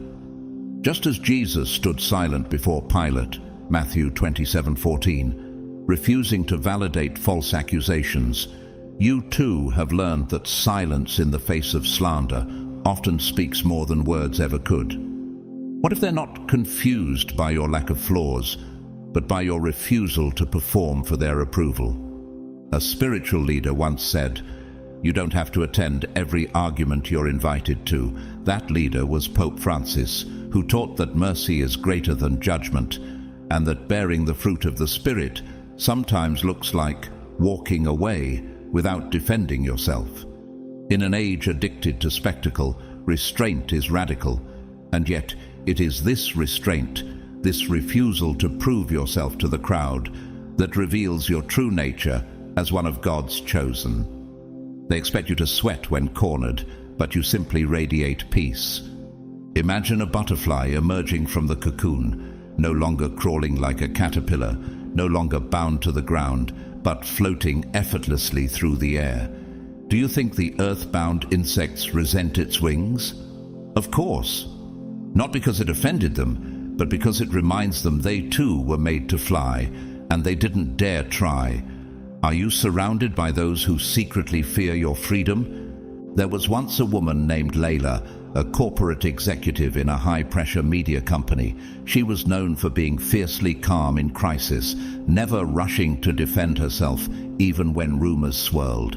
One day, a jealous colleague spread lies that she had manipulated financial records. An investigation was launched. Layla didn't panic. Her ledgers were clean, her meetings were documented, her responses were transparent. The committee that examined her walked away, bewildered. Not only had she done no wrong, but her excellence exposed the laziness of others. Their plan backfired. What they intended as a trap revealed their own disorder. David too was hunted, not by just any man, but by King Saul himself. Jealous of David's favor and light, Saul chased him into caves and darkness, but David never returned vengeance for pursuit. He kept his hands clean, even when he had the chance to strike. 1 Samuel 24:10. What is it about the anointing that causes kings to tremble and accusers to unravel? The scriptures remind you, who shall bring a charge against God's elect? It is God who justifies. Romans 8:33. This is not merely a comfort, it is a foundation. You're not scrambling to clear your name because God himself has written it in his book. You are not reacting to suspicion because heaven already vindicated you. Have you noticed how deeply unsettled some people become when their manipulation has no effect on you? They planned on controlling you with silence, but you turned silence into sanctuary. They thought withholding validation would weaken you, but you'd already been validated by the Spirit. Why does your contentment without their applause disturb them more than if you had begged for their attention? The artist Agnes Martin, a minimalist painter whose works reflect simplicity and spiritual clarity, once said, "Suffering is necessary until you realize it is unnecessary." Her life was marked by long periods of solitude and silence. Not avoidance, but alignment. People misunderstood her, but she never lived for their understanding. Your stillness carries the same message. You are not performing peace, you have become peace. They believed your light was a facade, a staged glow, but they never imagined it was fire born in secret, lit in prayer, refined in trial, sustained in obedience. You are not reactive because you are rooted, not hollow because you are hidden. What if your refusal to flinch is the very thing God uses to reveal His strength? They cast their whispers like nets, subtle and invisible, hoping something or someone gets tangled. But when the net comes back empty and instead they hear affirmations of your steadiness, it disturbs them. They didn't prepare for a story without scandal. Their appetite isn't for truth, but for distortion that justifies their distrust. What if the absence of chaos in your life is what challenges their chaos the most? You, God's chosen, have become unfamiliar terrain to them. A life not fueled by drama, but by discipline. They struggle to comprehend a consistency that doesn't unravel behind closed doors. When the lights go out, you don't vanish. You remain. That's the part that catches them off guard, that there exists a truth that stands tall even in shadows. Does your quiet endurance dismantle the very tools they use to control? How can they manipulate someone who doesn't react? Their tactic of suggestion, of insinuation, turns on itself. The very lies they whispered begin to echo back with unexpected reports. They're kind, they're solid. They never spoke badly, even when accused. Like a boomerang, their projections return with substance they never intended. And what collapses inside them isn't your image. It's the fantasy that your downfall was inevitable. No weapon formed against you shall prosper, and every tongue that rises in judgment shall be condemned. Isaiah 54:17. But condemnation doesn't always come in thunder. Sometimes it comes in silence, the kind that exposes deceit simply by being unshaken. A woman named Margot worked quietly for over 2 decades at a non-profit dedicated to housing displaced families. She was never loud, never self-promoting. When a bitter former colleague tried to smear her name during a leadership transition, whispering accusations of favoritism, the board opened an inquiry. But as they looked deeper, all they found was fidelity. Margot's emails, decisions, and relationships all bore the mark of integrity. The Whisper campaign dissolved, not because she defended herself, but because the truth was louder than her defense. It brings to mind the story of Daniel in the Old Testament. Jealous administrators sought to trap him, knowing he was loyal to God. So they devised a law that would criminalize prayer. But Daniel didn't hide. He kept praying, openly, faithfully. And even when he was thrown into the lion's den, his innocence shut the mouths of lions and opened the eyes of a nation. Daniel 6. What if the very pit they designed for you becomes the place your purity shines most? You don't perform to clear your name. You never had to. Your life already gives witness. You've been writing your defense not with words, but with choices, day by day, sacrifice by sacrifice. And the quiet collapse they feel inside? It's the death of a rumor that never had a heartbeat. Why do they underestimate the resilience of a soul anchored in God? The tech entrepreneur Satya Nadella, CEO of Microsoft, once said, "Empathy makes you a better innovator." He rose to transform an entire corporate culture, not through aggression, but through listening and stillness. Your stillness, too, is not weakness. It is the echo of divine clarity. The world is shocked when power doesn't shout. They mistake volume for authority. But the chosen know Silence rooted in truth can thunder louder than any crowd. Whispers rely on speed. Distortion moves fast, but you've been building something slower and stronger, a legacy of presence, one that can't be shattered by noise because it wasn't formed in noise. What is more lasting? A rumor born in rush, or a witness forged in faith? A man once walked miles every week to visit inmates in a forgotten prison near a border town. No one filmed it, no one clapped. His name was Elias, a retired postal worker. Over time, stories spread about him being connected to a criminal ring, whispers without proof. But the prisoners defended him, the guards defended him, the staff testified. The rumor couldn't breathe because the man had lived so truly that no lie could wear his skin. What if that's your portion too? That your history is so interwoven with light that shadows dissolve upon approach? In the natural world, the redwood tree reaches unimaginable heights. Yet what sustains it isn't a single deep root, but a complex network of roots that interlock with others. Strength is built through interconnection. The redwood doesn't fear the wind. It has already joined its strength to a hidden foundation. And so have you. They assumed your reputation was glass, waiting to shatter under pressure. But you've been working on something far more eternal. You weren't preserving an image. You were cultivating a legacy. And when people come closer, when they examine the real you, not the illusion others painted, they don't find fragments. They find foundation, unmoving, unbothered, untouched. There are spaces in time that remember you, not because you made noise, but because you made impact. You showed up not to impress, but to be present.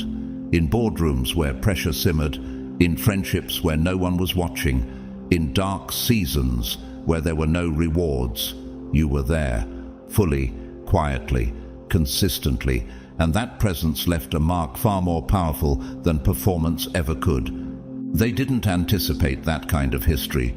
They underestimated what happens when you plant seeds daily with no applause. Do they realize that silence can carry memory just as powerfully as sound? That there are those who may not know every detail of your journey, but they've seen enough of your fruit to testify. Why does their narrative unravel when real people are asked real questions? A whisper only works when there is absence of witness.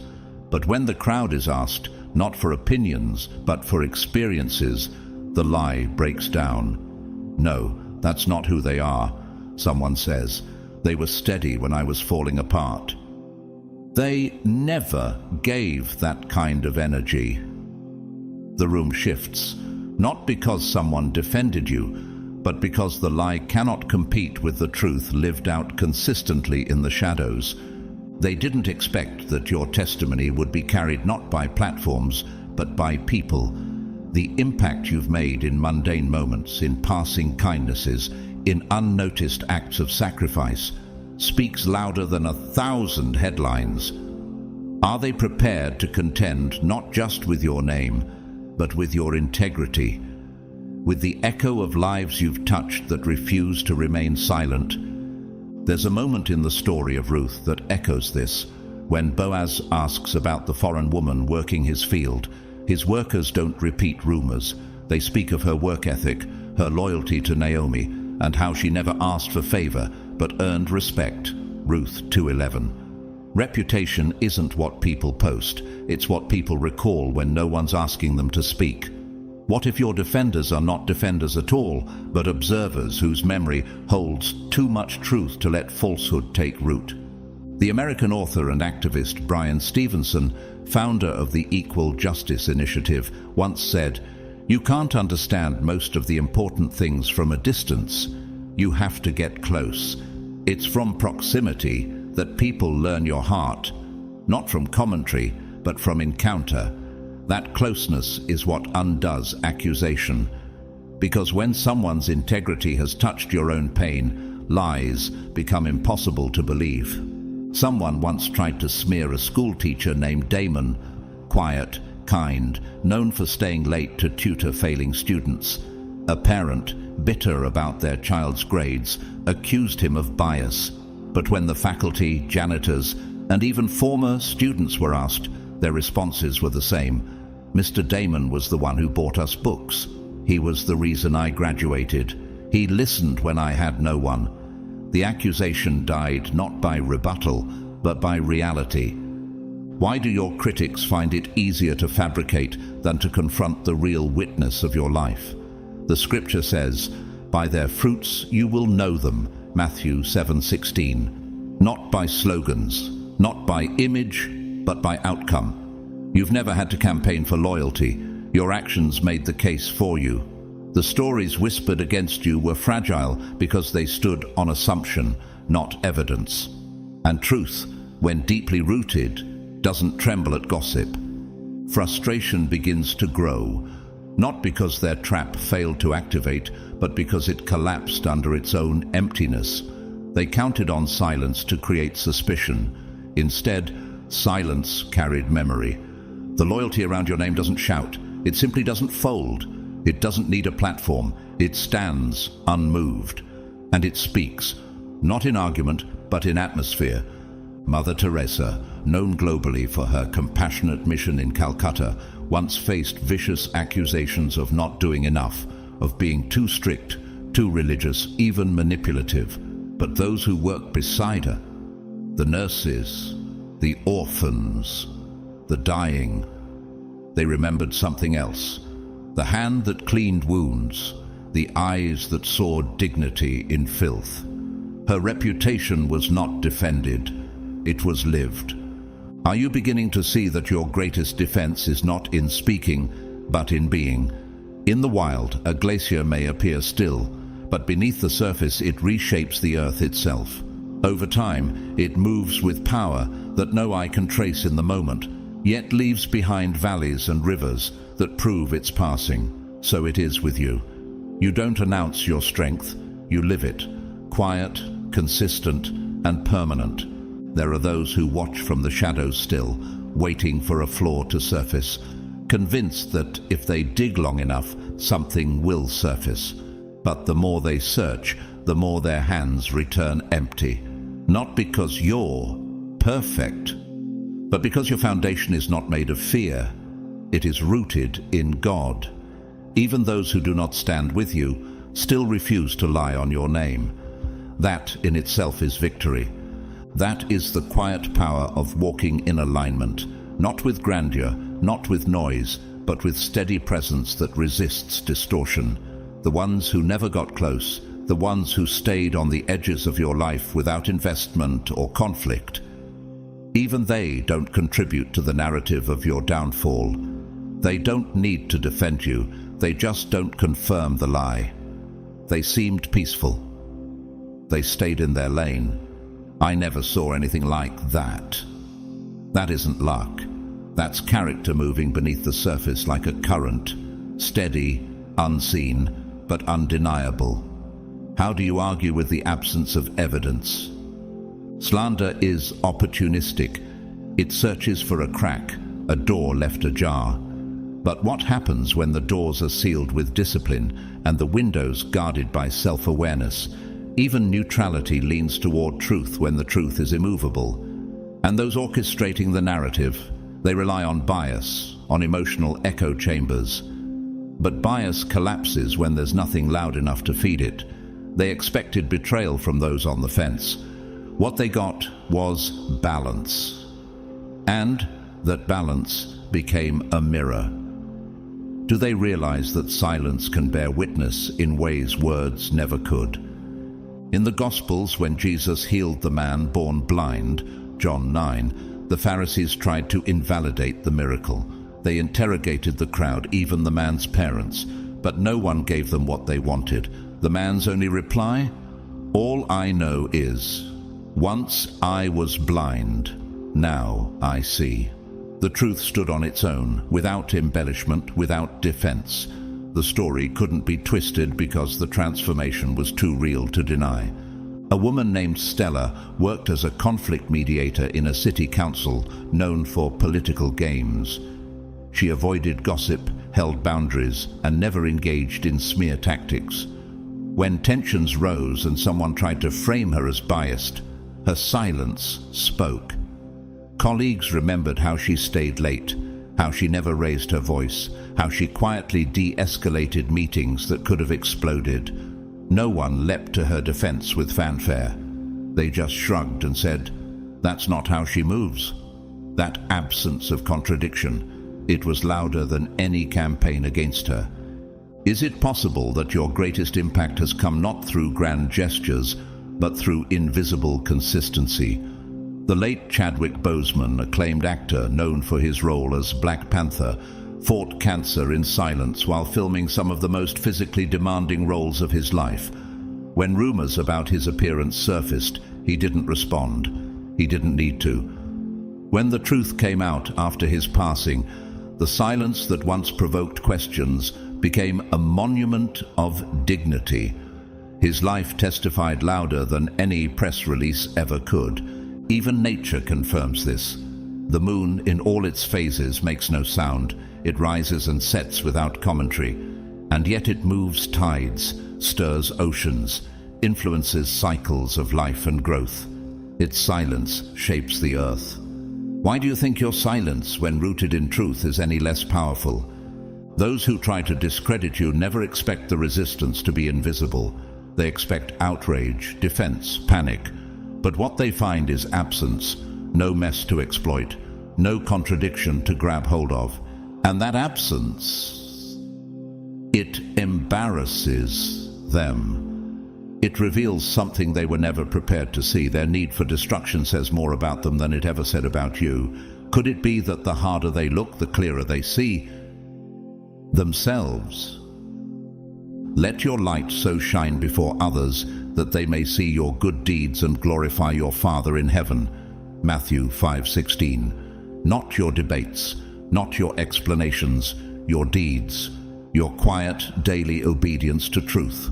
And when others begin to share their experiences of you, calm, grounded, steady, the false image collapses under the weight of too much truth. That's when exposure comes, not of your flaws, but of their intentions. What stings them isn't a failed attack, it's the mirror. The spotlight they aimed at your imagined flaw ends up reflecting their own fracture. They set the stage hoping to shame your name, but the only thing fully illuminated is their own lack of rootedness. Their weapons weren't forged from facts, but from fragile assumptions, now scattered by the wind. Why does your consistency create such discomfort in those who lack clarity? The more truth they hear about how you've moved, the more dissonant their own decisions sound. It isn't a failed smear, it's a spiritual confrontation. You didn't expose them, your steadiness did. Because the deeper their gossip echoes through hollow rooms, the louder their instability becomes. That's the moment they realize what threatened them was never your reputation. It was your rhythm, your refusal to wobble when the world begged you to sway. What happens when a person doesn't just live with alignment, they become the alignment? That's when confusion becomes exposure, and the lie loses its landing place. The storm they stirred begins to turn back on them, not with vengeance, but with reality. Like a wave retreating from the shore, revealing footprints they tried to erase, the truth begins to rise. Not your truth, theirs. You didn't ask for a spotlight, but you became one. And under that sacred glow, shadows lose their camouflage. In the book of Job, his friends gathered around him not to comfort, but to judge. They interpreted his suffering as hidden sin. But when God answered out of the whirlwind, Job 38, he didn't vindicate Job with arguments. He revealed himself with power and perspective. And the friends, they were left exposed, not because Job shouted, but because his righteousness stood while their theories collapsed. Isn't it the same with you? You didn't fight the narrative, you outlived it. They rely on perception, not proof. Illusion, not intimacy. They stitch together whispers into costumes of credibility and walk into rooms cloaked in borrowed boldness. But when someone finally checks the seam, it unravels. They've shaped false versions of you because confronting the real you would dismantle their delusion. A man named Idris was a quiet urban designer. in a city known for backdoor politics. Someone on the planning board, envious of his rising influence, began spreading talk that Idris had manipulated project bids. It wasn't shouted, it was murmured, one hallway at a time. But when the Oversight Committee conducted a random audit, the records told a different story. Idris had been the only one keeping the process clean. Suddenly, the shadows could no longer pretend. The whispers didn't just fail, they betrayed the whisperer. Do they understand that truth doesn't always defend? Sometimes it just reveals. The prophet Jeremiah lived this reality. Tasked with speaking truth to a nation in rebellion, he was imprisoned, ridiculed, and called a liar. Yet, through all the opposition, God said of him, "They will fight against you, but they shall not prevail against you, for I am with you, declares the Lord." Jeremiah 1:19. Jeremiah's words were not for attention, they were assignment. So are yours. The civil rights lawyer and Nobel laureate Shirin Ebadi, the first female judge in Iran before being stripped of her title, once said, "You cannot silence the truth by silencing the one who speaks it." They took her robe, but they could not erase her voice. Like you, her consistency became an indictment against injustice, even without retaliation. Why does your quiet refusal to break unsettle those who never built anything real? In nature, the tortoise seems unremarkable, slow, silent, always underestimated. But it is the tortoise that finishes the race, not the rabbit. Its secret? Consistency. Its defense? Its shell. It never has to panic because it was built to endure. So are you. There are those who manipulate public perception like potters mold clay, trying to shape your image with their own fear. But what if the shape they're trying to form was never yours to begin with? What if you've been walking so firmly in who you are that every illusion formed against you melts in the warmth of authenticity? Why does your unshaken walk awaken everything they tried to bury?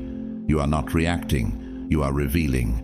They hope to destroy an image, but you were never an image. You were a life, lived so aligned it became its own testimony. They never wanted a confrontation. That would require honesty. What they aimed for was containment, a controlled distortion, quiet and strategic, whispered in safe circles. They didn't expect the story to unravel when it crossed the border of influence and landed in hands that didn't owe them agreement. But stories are fragile things when they're built on tone instead of truth. Once the script begins reaching those who weren't part of the inner echo, co-workers, neighbors, distant acquaintances, it begins to falter. These voices don't speak from loyalty. They speak from what they've seen, and they don't align with the version being promoted. Isn't it striking how people with no emotional ties to you still end up protecting the truth about you? There's no dramatic defense, no theatrical resistance, just clarity, neutral people naming steady patterns. They've always been thoughtful, never saw them lose control, didn't seem like someone who chases conflict. And that subtle clarity pierces deeper than accusation ever could. Suddenly the entire illusion begins to shiver. The sculpture built in silence can't survive daylight. They tried to shape something false in shadows, but sunlight reveals every fracture.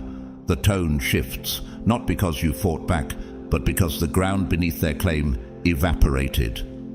Why does such effort go into discrediting a life that has never stirred chaos? In the Old Testament, a group of conspirators tried to undermine Mordecai, a man who refused to bow to manipulation. Haman, fueled by pride, constructed gallows for his enemy, only to be hanged upon them himself. Esther 7:10. What exposed him? It wasn't an argument, it was a pattern. The king remembered the record of Mordecai's loyalty, and that memory overturned a plot rooted in ego. One woman named Selena was a hospital shift supervisor. She was quiet, respected, but never sought the spotlight. When an administrative assistant, hoping for promotion, began leaking misleading reports about her leadership, those outside the core team heard whispers and ignored them. Why? Because the patients, the janitors, the night shift nurses had all seen the real her.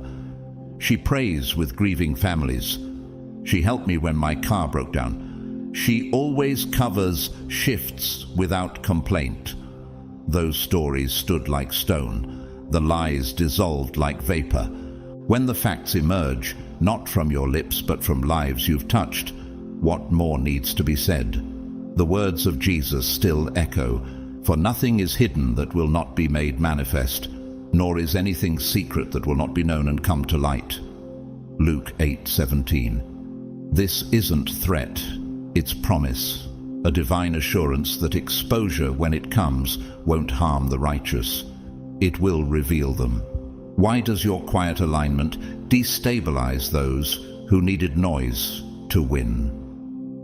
The Norwegian explorer and Nobel Peace Prize laureate Fridtjof Nansen once observed, "The difficult is what takes a little time. The impossible is what takes a little longer." He faced frozen wilderness, near starvation, and months of isolation, but never abandoned his course. Your consistency holds the same kind of cold defiance against discredit, unmoving, slow-burning, but impossible to erase. The cactus, thriving under intense heat and no praise, blooms silently in seasons others cannot endure. No one applauds its endurance, yet it stands alive when all around it withers. Like the cactus, you didn't fight for attention. You simply refused to die under pressure. And so the shift happens. They worked so hard to sculpt a story, but when the room begins to fill with lived reality, when the calm weight of your life shows up in witness after witness, their grip on the narrative slips. The performance cracks, and the only one left exposed is not you, but the mask wearer who authored the fiction. They didn't just lose control of your image, they lost control of their own. What remains isn't accusation, it's silence. The kind of silence that doesn't feel empty, but revealing. And in that silence, truth rises, not shouted, not staged, but remembered. You didn't need to burn their story down. It was never strong enough to stand. And now, as you keep walking in light, unbothered, unprovoked, the wreckage left behind doesn't speak of your exposure. It speaks of theirs. What captures attention isn't your words.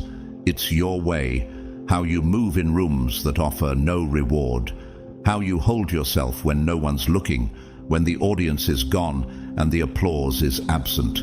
That's where reputation is born.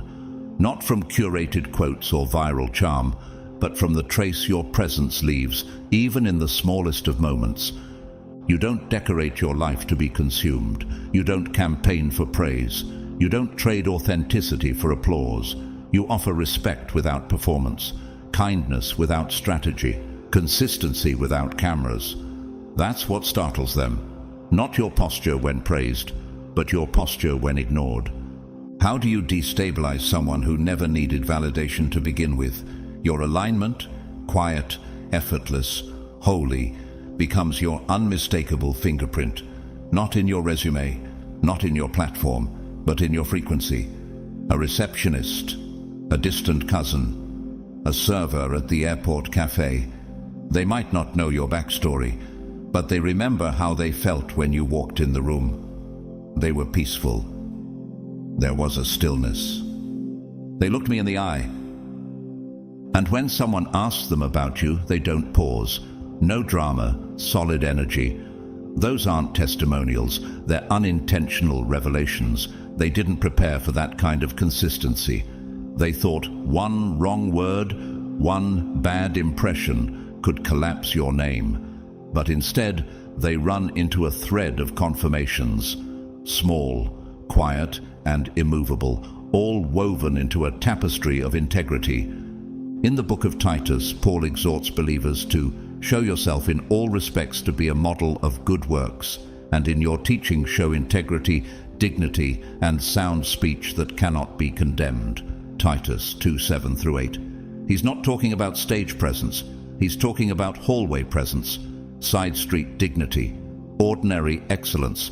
That's what has been forming around your name, not marketing, but memory. One time, a man named Cale managed building security in a corporate office tower. He rarely interacted with executives, only greeted them in passing. But when a rumor about a certain department head surfaced, someone asked Cale offhandedly, "What's your read?" He didn't hesitate.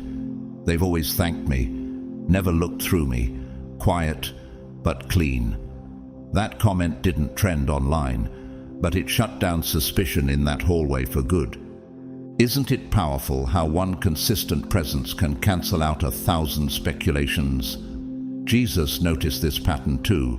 In Luke 21, while others were bringing extravagant offerings to the temple, a widow dropped in 2 copper coins. No announcement, no applause. But Jesus said, "This poor widow has put in more than all of them." Luke 21:3. Heaven saw value not in volume, but in authenticity. And that unseen, uncelebrated offering became immortal. Why does your quiet alignment feel more threatening than their loud opinions? The world-renowned conductor Leonard Bernstein, known for his passionate genius, once said, "To achieve great things, 2 things are needed: a plan and not quite enough time." But there's a hidden layer to his success. He was known for greeting even the ushers at his concerts, for mentoring unknown talents without asking for recognition. Greatness in his life was marked not just by tempo, but by tone. Yours is too. The snowflake, delicate and quiet, touches the ground without sound. But in enough number, it reshapes cities, halts highways, carves new terrain. Your consistency is like that. Gentle, almost unnoticed, until it becomes unignorable. So now they face what they weren't ready for. Not a defense, not a PR campaign, but a quiet avalanche of lived evidence. Small voices in distant corners saying, "They showed up kind, they stayed calm, they didn't break character." Story after story, none matching the script. And suddenly the script starts to look fictional, hollow, designed for effect but unable to survive reality. How do you discredit someone whose life doesn't contradict itself? That's where panic sets in, not because you're trying to win, but because their tactics are incompatible with truth. You are not resisting their narrative, you're just being. And that being dismantles illusion without lifting a hand. Not everyone adores you, not everyone has to, but even your distance feels clean. Not cold, not bitter, just clean. That's not the result of crafting a facade. That's what inner maintenance does. Quiet alignment leaves no stains on exits, no hidden resentments waiting to surface. So when your name is mentioned, even strangers respond with a quiet nod, not out of favor, but out of recognition. That isn't charm, that's truth, deeply rooted, doing what truth always does, enduring. Why do they keep mistaking your stillness for surrender, while they rehearse their speeches and practice their takedown arcs? You're just out here, living, steady, undistracted. They misinterpret your solitude as irrelevance, your silence as weakness. But what they're really looking at is sanctuary, the kind of space built not to exclude people, but to exclude noise. They believe absence equals defeat, but distance is not your disadvantage, it's your discernment. In the Psalms, David writes, "You are my hiding place, you will protect me from trouble and surround me with songs of deliverance." Psalm 32:7. He wasn't hiding out of fear, he was hidden by design. When the world equates visibility with value, the chosen ones are often protected by obscurity. That's not exclusion, that's insulation. A man named Elias owned a family bookstore tucked away on a quiet street. He never joined the town's business associations, never posted online promotions. People thought he was failing, but when a corporate chain tried to buy up his property, and spin stories of his decline, the city's elders stepped in. That man gave us books when we were broke. He opened early for schoolkids in winter. He knew our names. His stillness had been legacy in disguise. Their attempt at acquisition became a public embarrassment. What if your quiet distance is the very thing keeping your name whole? They spend their energy building alliances, not on honor but on flattery, mutual insecurities and performance contracts. Meanwhile, you stayed untangled. You made no promises to circles you couldn't respect. And that decision, that holy restraint, becomes your inheritance. You didn't lock yourself out. You locked disorder out. The consequence of their schemes has arrived, but you remain untouched. Why? Because you were never in the dirt to begin with. You don't panic when rumors rise because your name was never mixed with their systems. You didn't shout above the chaos. You simply lived above it. Jesus often withdrew to desolate places to pray, Luke 5:16. He wasn't hiding from the crowd. He was anchoring his clarity. Your silence carries the same code. They think you're disconnected, but really, you're dialed into a frequency they no longer hear. Stillness is your sanctuary. You didn't exit the stage. You were never auditioning.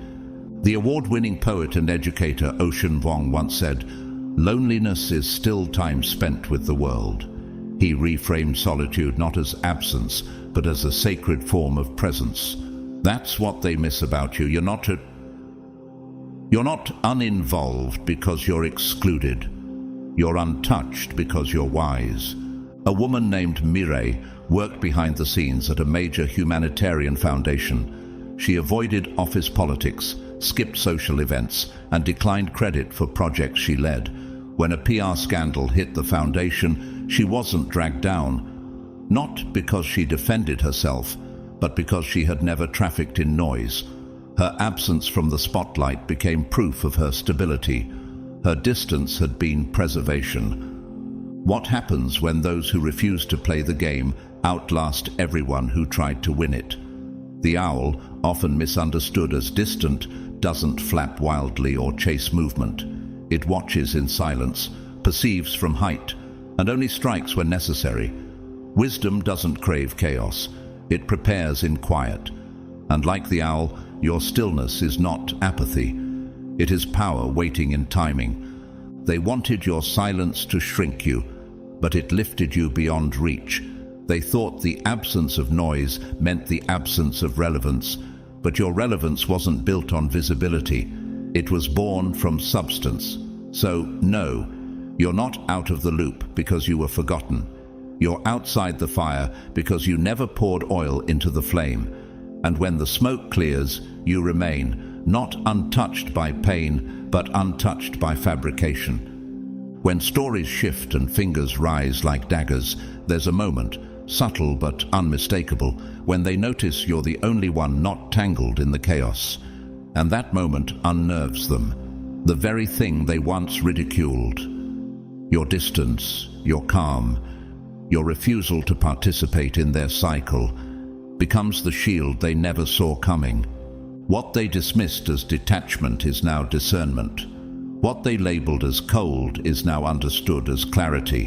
Why does peace feel threatening to those addicted to performance? While they panicked inside the spirals of drama they helped create, you remained where they couldn't reach, anchored. You didn't run. You didn't react. You stayed grounded in the one space few ever truly occupy, peace. Your life doesn't shout. It echoes. Every silent decision to forgive instead of retaliate. Every private pause instead of panic. Every moment you chose grace over gossip. None of it was for applause. But now it speaks louder than any crafted narrative. What if the real power is found not in defense, but in decades of unadvertised integrity? Daniel's life was filled with quiet defiance. Long before the lion's den, he had built a rhythm, praying in his upper room, refusing delicacies from the king, holding steady in foreign terrain. So, when the accusations came, he didn't plead innocence. He lived it. Daniel 6:10. and that rhythm became his rescue.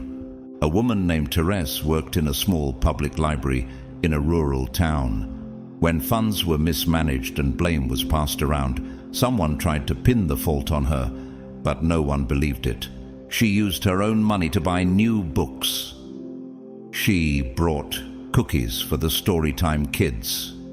She stayed late to help the elders with internet forms. She never made a speech, but her trail of kindness closed every door the lie tried to slip through. Isn't it remarkable how silence holds power when it's backed by consistency? You've never needed to announce your integrity. It lingers, like fragrance, long after you've left the room. And when your name is mentioned, people don't respond with silence or suspicion. They respond with uncoached respect, even if they don't know you well. Even those with nothing to gain by defending you still speak truthfully. Why? Because truth doesn't need loyalty. It only needs memory. In Proverbs it is written, "Let another praise you, and not your own mouth, a stranger, and not your own lips." Proverbs 27:2. The wisdom of that proverb lives in your walk. Your legacy isn't manufactured. It's witnessed, not crafted for credit, just real. Zadie Smith, award-winning novelist and essayist, once said, "Yourself, it is who you are when no one else is looking." Her words capture what you've lived. You've held yourself in alignment, not because someone was watching, but because your soul refused to bend. What happens when the truth about you is so deeply woven into your essence that even whispers sound like lies? Even the natural world confirms it. The mountain, standing still for centuries, earns no praise in the moment. But when the storms rise, people run to it, not because it's fashionable, but because it's faithful. You've been the mountain, holding form when others collapsed, silent but present, immovable yet humble. They planned for confusion, but clarity met them at the door. They designed narratives expecting panic, but found stillness instead. They thought your silence was a flaw. It became their exposure. Why do they collapse under the weight of a credibility they never thought you'd earned? It's not about being liked. It never was. It's about being consistent when no one's watching, when no one's clapping, when the room is quiet and the pressure is high. Your track record wasn't curated, it was carved. And now, when sabotage is attempted, it finds no ground, because your presence never rang false. Peter wrote, "Keep your conduct among the Gentiles honorable, so that they may see your good deeds and glorify God." 1 Peter 2:12. Not for applause, but for testimony. Every seed you've planted, of character, of humility, of restraint, has become a wall they cannot scale. So when the story collapses, it's not because you tore it down, it's because your history refused to match it. They misunderstood your calm, labeled it dull, mistook your privacy for insignificance. Because you weren't loud, reactive, or eager to chase attention, they wrote you off. But it wasn't your silence that unnerved them. It was the strength hiding inside it.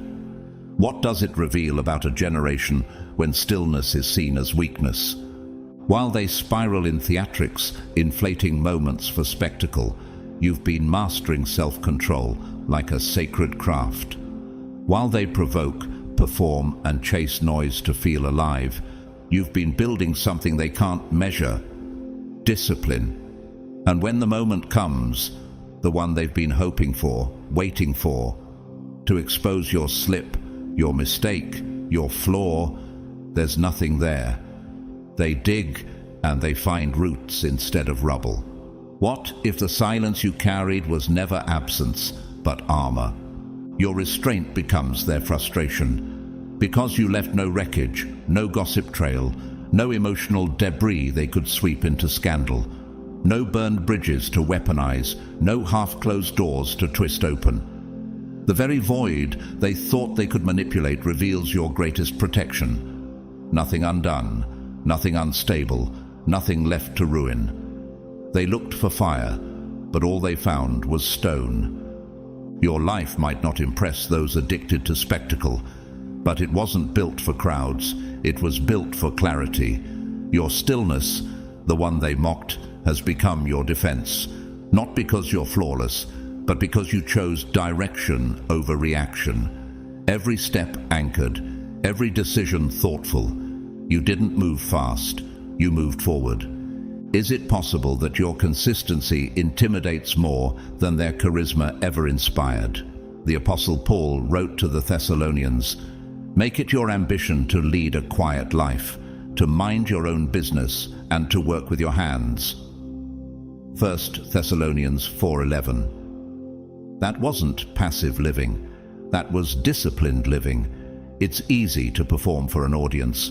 It's harder to walk in conviction when no one's watching. In a small town near a harbor, a young man named Corin ran a boat repair shop. He kept to himself, didn't drink with the others, didn't spread news. For years, others laughed behind his back. Too quiet, they said. Must be hiding something. When a shipping scandal rocked the marina, they tried to link him to the bribery ring, but customers, coast guards and vendors all told the same story. He charged fair. He never rushed a job.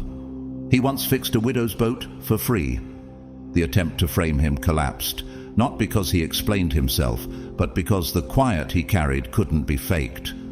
The prophet Isaiah declared, "In quietness and trust is your strength," Isaiah 30:15. Yet how many see that quiet as irrelevance? You weren't avoiding attention, you were preserving legacy. And when the dust finally settles, the one they called forgettable becomes the one no one can touch. The artist James Turrell, known for his immersive light installations, spent decades crafting spaces where stillness could become revelation. He once said, "Light is not so much something that reveals as it is itself the revelation." Your life is like that. Not loud, but luminous. Not begging to be seen, just undeniable when it is. You weren't uninteresting, you were untouchable, not because you dodged the storm, but because you were never vulnerable to it. The river stone, shaped over centuries by pressure, doesn't crack.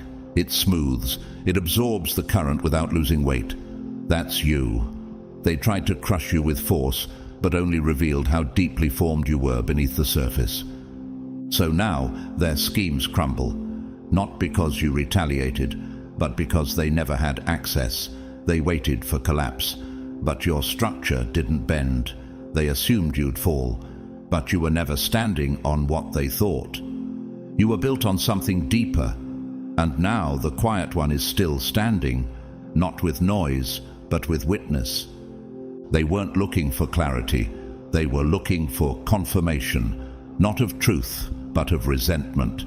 Their investigation wasn't fueled by curiosity. It was driven by bitterness dressed as discernment. They set the scene expecting your downfall to play out frame by frame. But the story they wrote in advance couldn't find a match in reality. How often do people seek not what's right, but what makes their grudge feel justified? They expected disaster.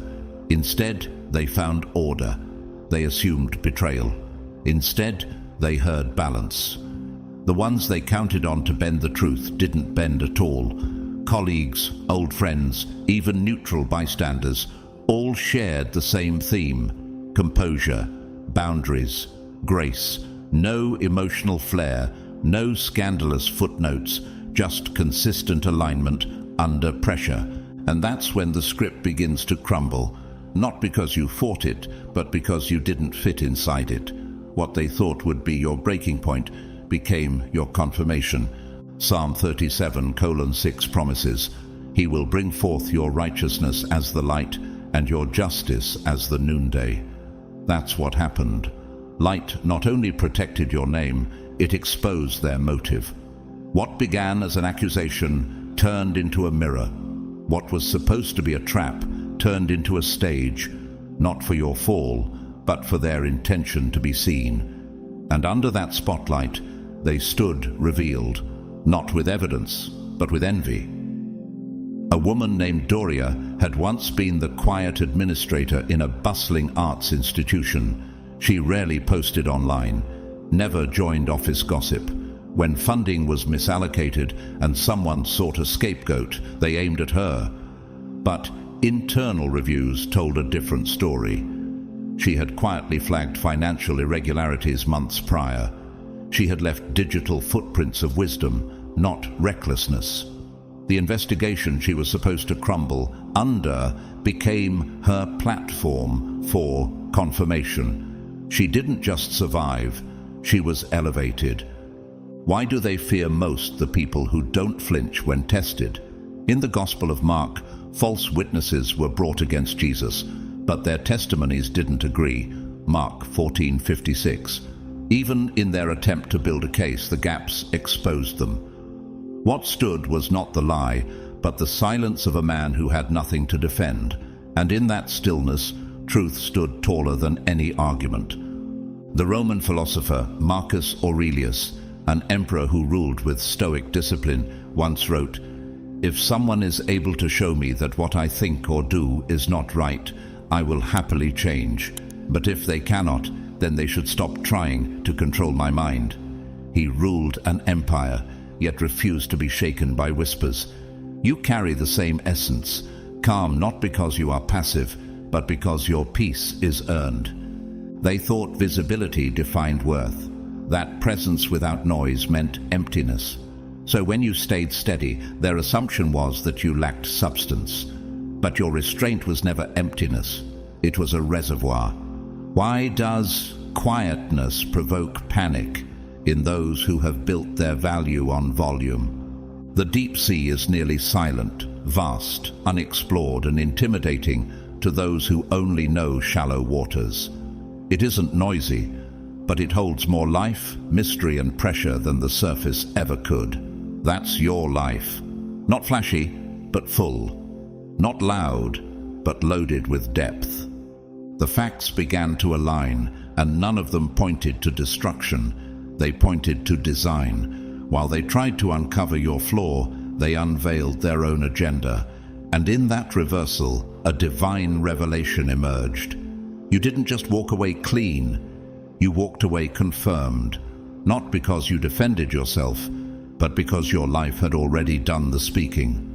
What happens when someone's consistency outlasts another's manipulation? They had crafted a plot, but your presence never cooperated with fiction. Your quiet didn't mean weak. Your stillness wasn't irrelevant. And now, standing in the ruins of their own plan, they aren't looking at your exposure. They're looking at their own. They see your posture, not your process. They notice the calm, but not the roots that hold it in place. What unsettles them is not your silence. It's the invisible weight underneath it. Respect, but not the kind built on flattery, favors, or influence. The kind earned slowly, forged over years of how you showed up when no one else did. How you treated people, not for status, but for their soul. What if your real influence was never about visibility, but about memory? They whisper, expecting a domino effect, that one or two cynical voices could crack your name, but the room doesn't move as expected. There's hesitation, not because everyone loves you, but because even the indifferent refuse to lie about what they've seen. And that's where the cracks begin, not in your reputation, but in their plan. Some may not vouch for you, but they won't fake a story to damage you either. Even those who never knew you well still recall the steadiness, the restraint, the moments you could have retaliated, but didn't. Why is it that even silence, when rooted in truth, becomes its own defense? Your consistency holds weight, not in volume, but in longevity. Your name doesn't trend, but it carries presence. It doesn't fly through conversations, but it lands with gravity where it counts. The ones circling to poke holes realize they're standing in a space surrounded by integrity, an invisible shield of choices. The ones you made without applause now become barriers they can't breach. Joseph, betrayed by his brothers and sold into slavery, ended up in Pharaoh's court, not by charm, but by consistency. Potiphar's wife accused him, but Joseph's actions had already left a trail of honor that could not be undone. Genesis 39:6-20. Even in prison his character stood. What was meant to destroy him only revealed the weight of his legacy. A woman named Mava worked as an assistant in a government office. She didn't socialize often, didn't seek credit. When an ethics probe swept through the department, people were quick to throw names. Hers came up. Not because she was guilty, but because someone expected silence to mean guilt. But investigators found something else. Messages of accountability, calendar entries of integrity, testimonies from unexpected voices. She covered for me when I forgot a deadline. She corrected me without shaming me. Her name stayed quiet, but clean. In the book of Ecclesiastes it is written, "The words of the wise heard in quiet are better than the shouting of a ruler among fools." Ecclesiastes 9:17. You've never needed volume. Wisdom has always been your shield. They thought they could tip the scale with pressure, but pressure only surfaced something unexpected. Reluctance, a quiet resistance, not celebration of you, but refusal to conspire against you, even among those who never stood with you. Why does even passive respect become protection when a life has been lived honestly? Simone Weil, French philosopher and mystic, once wrote, "Real genius is nothing else but the supernatural virtue of humility in the domain of thought." Her brilliance was found not in public spectacle, but in the stillness of principle. Your consistency speaks in the same dialect, not performance but principle, lived quietly until it becomes unignorable. In nature, the sequoia tree towers above the forest, yet what sustains it isn't flashy roots. It's a vast underground network connecting to other trees. It holds because it's part of something deeper. And so do you, not isolated, interwoven. Your strength is not solo, it's secure.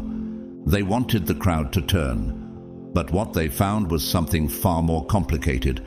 A room too full of memory to play along. Not everyone vouches for you, but many refuse to harm you. Isn't it something when your restraint earns you allies you never asked for? You don't have a fan club.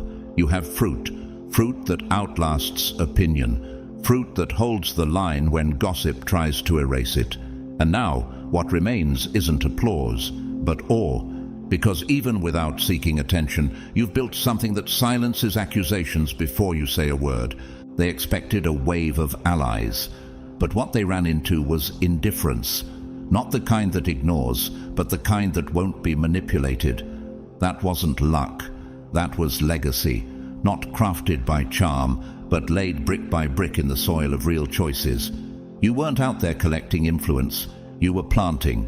And now that someone tries to dig up dirt, they find themselves surrounded by ground that doesn't move. Why do they keep mistaking intentional living for perfection? It's not that you never missed a step. It's that every step was deliberate. You didn't aim to impress. You aimed to align. And when storms came, when accusations swirled, when the ground shook beneath performance-based reputations, your stillness became a witness. People remembered.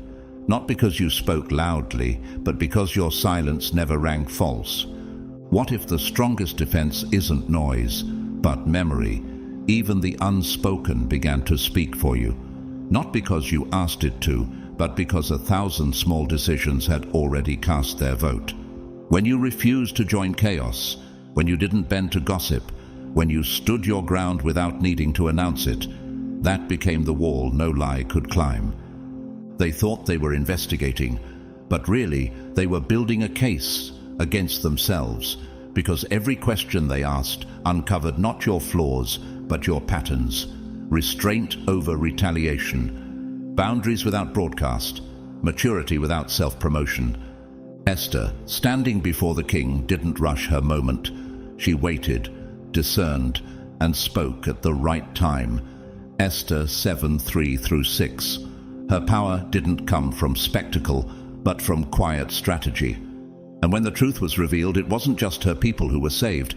It was her wisdom that stood immortal. A logistics manager named Halim had spent a decade working in the shadows of a global shipping company. He avoided corporate politics, said little, and showed up early. When fraud investigations began swirling, a junior employee tried to implicate him by association. But the deeper the probe went, the more it exposed not Halim, but a pattern of quiet integrity. Messages asking for accountability, emails redirecting responsibility back to policy. He hadn't curated a clean image. He had lived a clean one. The Apostle Paul reminds us in 2 Corinthians 1:12, "Our conscience testifies that we have conducted ourselves with integrity and godly sincerity, not by worldly wisdom, but by the grace of God." That's your story. A record not shaped by strategy, but by sincerity. You never sought perfection, you sought obedience. And obedience left behind echoes. Why do they expect your story to bend to their assumptions when it was never built on their approval? Wendell Berry, poet, environmentalist, and prophet of the slow life, once said, "It may be that when we no longer know what to do, we have come to our real work." Your real work was never optics. It was faithfulness to your principles, your people, your God. And now that truth is being tested, your work is speaking. The coral reef, invisible from the shore, is one of the most complex ecosystems on Earth. It builds itself in layers, slowly, silently, cell by cell, until it becomes an unshakable fortress beneath the surface. That's you. You've been building without applause.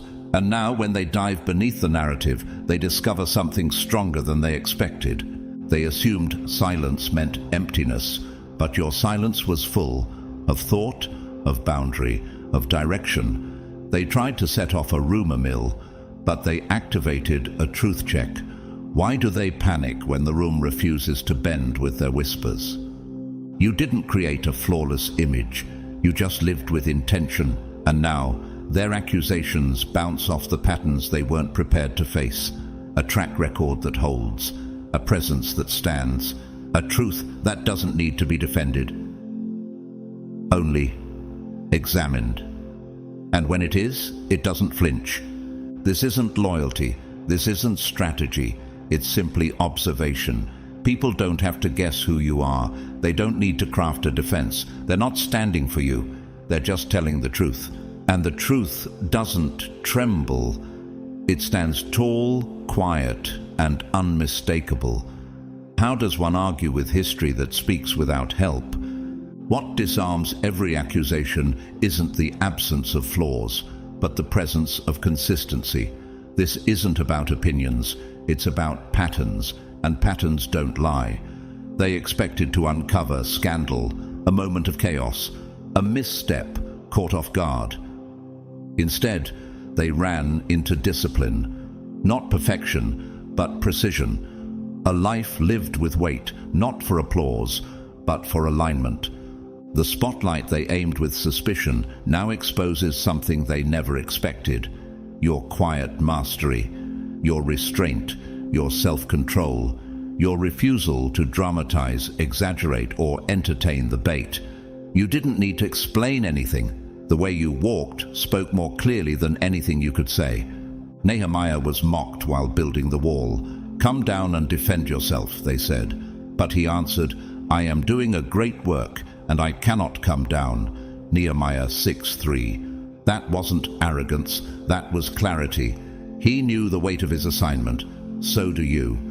A quiet woman named Jun worked as a residential social worker. Her hours were long, her workload invisible. When budget cuts caused layoffs, someone spread whispers that she'd been mismanaging funds. But those who worked in her shadow knew better. She bought food from her own paycheck. She never logged out early. She stayed on the phone with a dying client's mother for 4 hours. No public statement, just private memories speaking for her. Rabindranath Tagore, poet and Nobel laureate, once said, "Depth of friendship does not depend on length of acquaintance." In the same way, The depth of your reputation doesn't depend on how many people know you, but on how deeply those few have seen your steadiness. Why does stillness threaten those who only understand strength through sound? The glacier appears unmoving to the eye, but beneath its stillness is a power that reshapes valleys, breaks rock, alters landscapes. It's slow, it's quiet, it's unstoppable. They thought you were still because you were stuck. But stillness has always been your strength, not absence, but pressure held in alignment. They depended on your silence to win. They thought if you said nothing, their version would stick. But what unsettles them most is that you didn't respond. Not because you couldn't, but because you didn't need to. You had already answered, not with noise, but with legacy. What if your greatest defense is the self-mastery they never developed? They confuse observation with absence. But you've been watching, not with suspicion, but with clarity. While they hunted moments, you stayed steady. While they stirred confusion, you kept planting consistency. Every step you took, slow, quiet, thoughtful, became an answer they didn't expect. You don't win by reacting, you've already won by enduring. And now the version they tried to offer stands pale beside the weight of what you've actually lived. They can't erase what was never built on their approval. You weren't passive, you were positioned. And now, stillness becomes your loudest word. Not a retreat, but a roar. You weren't passive, you were positioned. And now, stillness becomes your loudest word. Not a retreat, not a surrender, but a roar wrapped in peace. The kind of peace they can't replicate because it wasn't borrowed. It was built. The kind of peace that doesn't panic when questioned, because it remembers who sent you. They mistook your silence for weakness, but that silence was never empty. It was the sacred space where strength was being forged. While they searched for flaws, what they ran into wasn't your defense. It was your discipline. And that is what shook them. Because your life didn't answer with theatrics, it responded with testimony, not the kind that needs microphones, but the kind etched into small moments. Kindness when none was required, restraint when retaliation was deserved, consistency when no one was clapping. You didn't need to prepare a speech. You were the message. Every step you took with clarity, every boundary you held without bitterness, every time you said no to chaos and yes to integrity, it all added up. And now that the spotlight is searching for scandal, all it finds is a record that refuses to bend. You were never fighting for approval. You were walking in assignment. And because of that, your silence became a sword. Your peace became proof. And your presence, grounded, firm, unbothered, became the disruption no one could predict. So hear this clearly. You are not invisible. You are inevitable. You are not behind. You are becoming. You are not quiet because you're unsure. You're quiet because you've already been confirmed in the courts of heaven. Let this word settle in your bones. You don't have to shout when God has already spoken over you. You don't have to scramble when the Spirit has already sealed your direction. You don't have to panic when your path has already been cleared by obedience. And if this word resonates, if something in your spirit knows this was written for you, then I invite you to respond. Not for me, but as a way of planting your yes into the atmosphere. Click like if this met you in your quiet place. Share this with someone who's misunderstood for being too calm, too set apart, too consistent in a world that rewards chaos.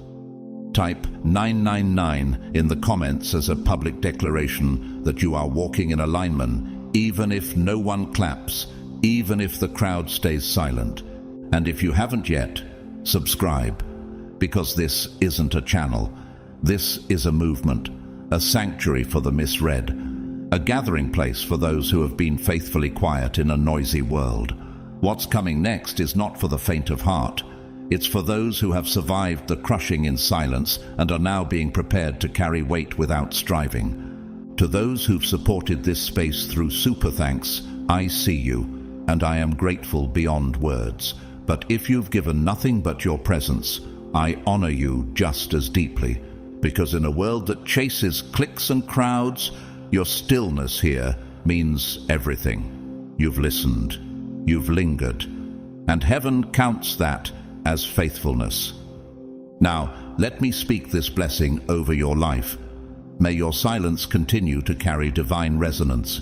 May the places where you were ignored become the very places where fruit begins to grow. May your consistency become your covering, and your hidden obedience become your open reward. May your life become a sanctuary of truth so deep that even your absence testifies. May every trap set against your name collapse under the weight of your integrity. You are not late. You were hidden for the appointed hour. You are not irrelevant. You were reserved for sacred things. You are not fragile. You are fortified. You are not overlooked. You are overlaid with glory.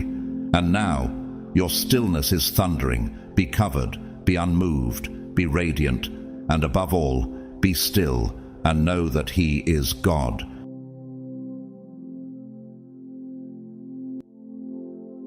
What happens when the ones who lied to you run out of lies?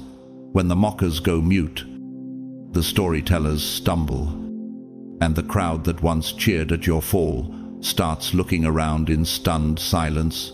Chosen one. That's not just karma. That's divine justice, unfolding in real time, and you are the evidence. They didn't just mock you for sport. They tried to erase you. They twisted your truth into a spectacle, turned your scars into punchlines, and fed the world a version of you built entirely on fear, envy, and fiction. But the storm they tried to survive was you. They underestimated one thing, that real light doesn't need applause to shine. While they were busy entertaining the masses with lies, heaven was working silently on your behalf, refining your character, cleansing your name, and preparing your reintroduction. And now that your glow is undeniable, they don't know what to say. The silence they've retreated into isn't peace, it's panic, because their fake version of you is cracking, peeling, rotting under the weight of your real presence. And what's left is truth. They can no longer outrun. If your spirit feels this, if your heart knows this is your moment, drop 777 inch the comments right now. Let the universe hear it. Let heaven see it. And to every beautiful soul who's supported this mission through your likes, comments, prayers, or super thanks, thank you. Your energy is part of the force that's helping to awaken this generation to what's real.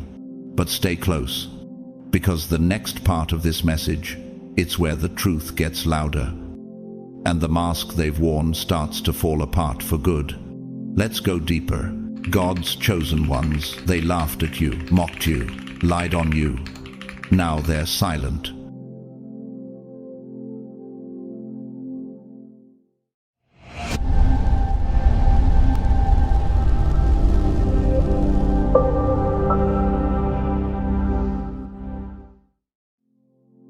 They laughed at you, but it wasn't joy. It was fear masquerading as mockery. They pointed fingers without realizing that their hands were already stained, muddy from years of burying their own unresolved shame. They didn't just spread rumors. They launched a campaign of destruction, disguised as concern. Their words weren't careless. They were calculated. They weren't just lies. They were weapons. But here's the haunting truth. Their most poisonous darts were dipped in the very toxins they were trying to outrun in themselves. Have you ever noticed how the most animated accuser is often the most exposed sinner in the room? Why is it that the loudest voices shaking with righteousness are the same voices trembling at the thought of being truly seen? Their strategy was simple. if they could distort your image. They wouldn't have to confront their own, like the Pharisees who accused the woman caught in adultery in John 8-7. They held stones in their hands but were just as guilty. Jesus didn't scream. He wrote in the dust and let their own conscience destroy their pride. Chosen one. You weren't just up against gossip. You were targeted by a network of people addicted to performance. What you experienced was spiritual warfare, wrapped in whispers and fake hugs. They didn't want you gone. They wanted you confused. They wanted you to beg for truth from the very ones who poisoned it. But why did your light scare them so much? Why did your mere presence cause them to unravel? Imagine walking into a room where everything looks polished, scripted, and clean, but your spirit picks up the static. You feel it in your skin, like walking barefoot across thorns. That wasn't paranoia, that was discernment. Your presence became the silent confession they never wanted to speak. Your clarity exposed their chaos. Your strength revealed their masks were slipping, and instead of growing, they united in a common goal to silence what made them uncomfortable. They didn't just reject you, they rehearsed your downfall like a play. And just like Judas, who betrayed Jesus not with a sword, but with a kiss, Luke 22:48. Their attack came laced with false intimacy. You're too intense, they said. Too emocional, they whispered. But all they were really saying was, you're too honest for our comfort zone. British poet and civil rights activist Lem Sissy once said, they didn't break me, they revealed it to me. That's exactly what happened to you. They didn't destroy you, they uncovered your truth, and in doing so, exposed their own spiritual bankruptcy.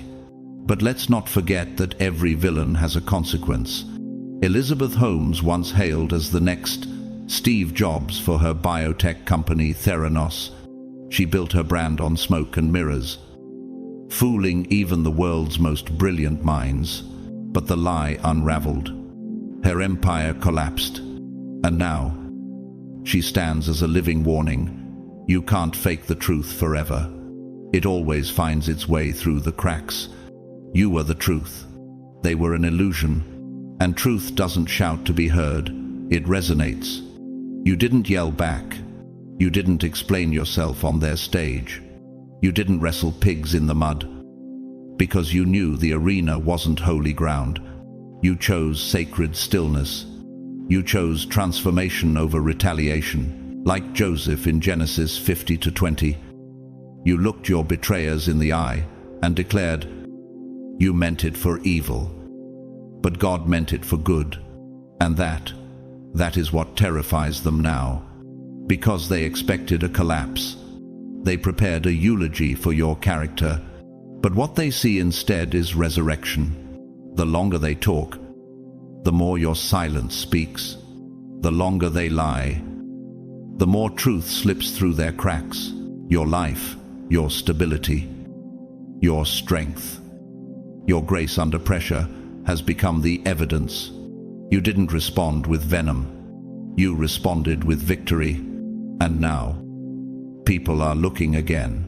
The same ones who nodded along with the lies are squinting. They're seeing the gaps. They're revisiting the script and realizing none of it made sense. Why didn't you fight back? Why didn't you retaliate? Could it be that your dignity was never rooted in their opinion to begin with? What if your silence was never weakness but divine intelligence? Chosen one. Your name has become a lighthouse. People are starting to use your journey as a map out of their own manipulation. You've become a signal to the lost. A frequency they recognize without even understanding why. You're not just surviving anymore.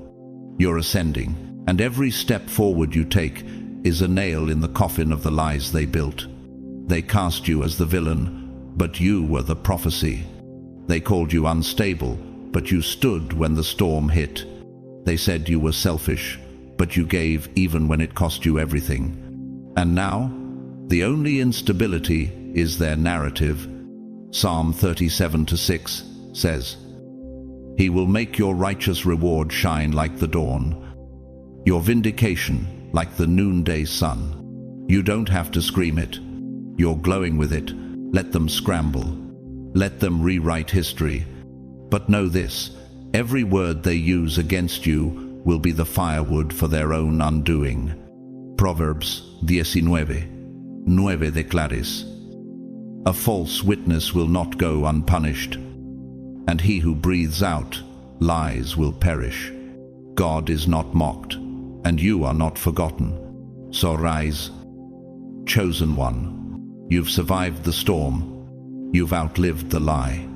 And now you stand as proof that when you are aligned with truth, no smear campaign can stick. They started the fire, but you became the wildfire they cannot contain.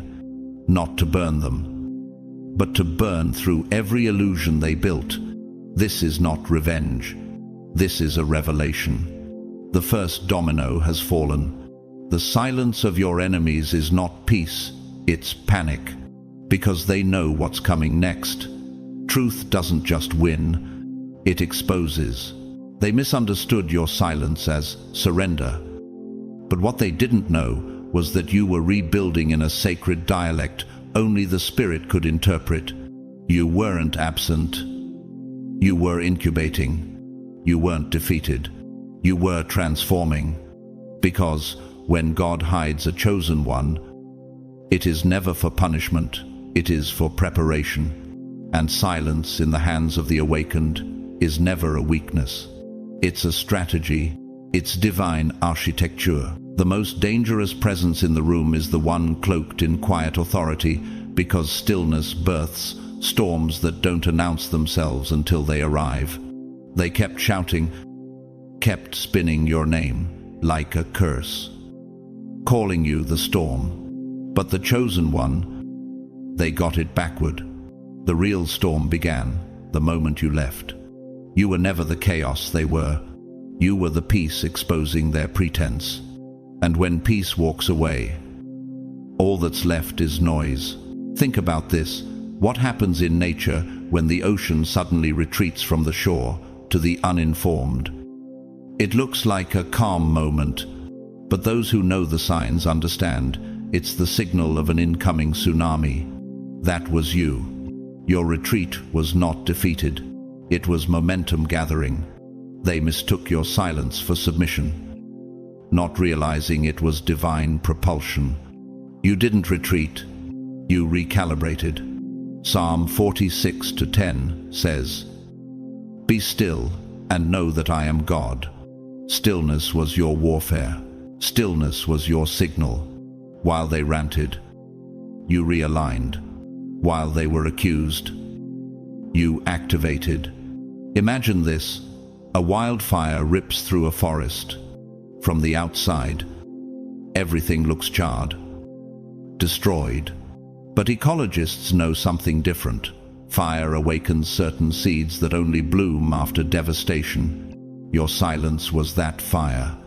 And now you are sprouting in a way they cannot comprehend, because they never understood the kind of growth that doesn't need applause. Let me ask you this. How many people blamed you for the chaos, only to realize the room didn't get quieter when you left, it got louder? And what does it say about the ones who needed a scapegoat to mask their dysfunction? Their plan was built on deception. But like a haunted house blamed on one resident, the real horror only begins once the scapegoat moves out. Their dysfunction had no more distractions. Their spirits had no more deflection. And suddenly, the lights start flickering. The noises echo louder. The truth grows undeniable, and all eyes begin to turn. That is the power of absence rooted in truth. It doesn't plead for recognition. It proves itself by revealing everything left behind. Luke 5:16 reminds us that Jesus often withdrew to lonely places and prayed. Withdrawal was his strength, not his weakness. Silence was his sanctuary. Yours was too. You weren't hiding. You were healing. You were breaking generational curses in secret, reconstructing your boundaries, repairing your spiritual immune system. The pain they thought would silence you became the very steel in your spine. Let's go deeper. In the French faith-based film of Gods and Men, the Trappist monks chose silence as their form of resistance, not cowardice, not despair. Their stillness spoke louder than swords, and in one haunting moment, Brother Christian whispers, "I am a free man. I am not afraid." That is what you became in your silence, a free soul, untouchable, unafraid. Your stillness stripped their strategies of oxygen.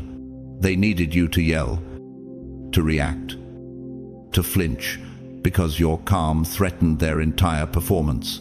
But instead, you became a mirror they couldn't manipulate. And when mirrors stop reflecting fantasy, people run. And here's something else they didn't expect. Your absence created questions that didn't require your voice to answer. People started remembering your consistency, your fruit, your peace. And like Hebrews 2:13, uns presece declares, no discipline seems pleasant at the time, but later it produces a harvest of righteousness. You were cultivating a harvest in silence while they were performing for claps that would eventually fade. Now their show is collapsing. The second act is falling apart. The mask is slipping, and their audience is waking up. Have you noticed how liars age faster under the weight of keeping up the lie? And just like in nature, when a tree falls in the forest, it reveals the shape of the land beneath it. That's what's happening now. Their collapse is showing the truth that your silence had covered. The instability was never you. It was them. Another question stirring in your spirit. What if they convinced everyone before the truth surfaced? But chosen one, let this settle your soul. Time never loses. Time is a prophet. It may move slowly, but it arrives loudly. Ecclesiastes 3:2 promises us there is a time for everything, and a season for every activity under the heavens. The season of silence is giving way to the season of spotlight, and the truth that took root in your isolation is now bearing visible fruit. And just like the Arctic fox, who changes its fur color with the season, white in winter, brown in summer, you too adapted without warning. Now they can't recognize you. They thought they were yelling at the same version of you, but they're shouting at shadows, haunted by someone who no longer exists in the form they once controlled. Your silence wasn't submission. It was sovereignty. You learned to guard your gates. You no longer answer to chaos. You no longer carry the weight of explanations for people committed to misunderstanding you. And now they can't provoke you like before. You've outgrown the trap. They called it ghosting, but in reality, you became a lighthouse. Still, strong, seen by those who are lost and silent, to those who wish to drown you in their drama. Romans 8:28 wraps this up. And we know that in all things God works for the good of those who love him. Not some things, all things, even your silence, especially your silence. You didn't disappear. You elevated. And now they're trapped in the noise they created, screaming for an answer that no longer lives in the house they burned. You don't need to speak. You are the statement. You are the proof. And the second domino has fallen. They thought time would cover up their lies like dust settling on forgotten memories, but they didn't understand the divine law of spiritual erosion. Because truth, chosen one, doesn't age like silence.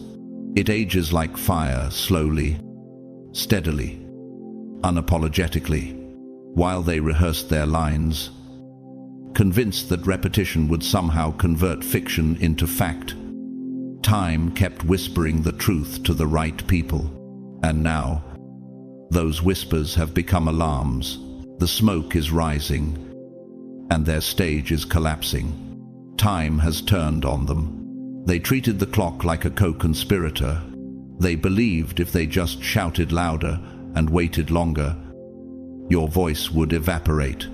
But they misunderstood the physics of exposure. Truth doesn't decay. It gains momentum. Like light bending through a prism, it refracts and reveals colors previously hidden, and now those colors are flooding the room. What happens when everything they thought they buried starts to breathe again? Isaiah 48 says, "The grass withers and the flowers fall, but the word of our God endures forever."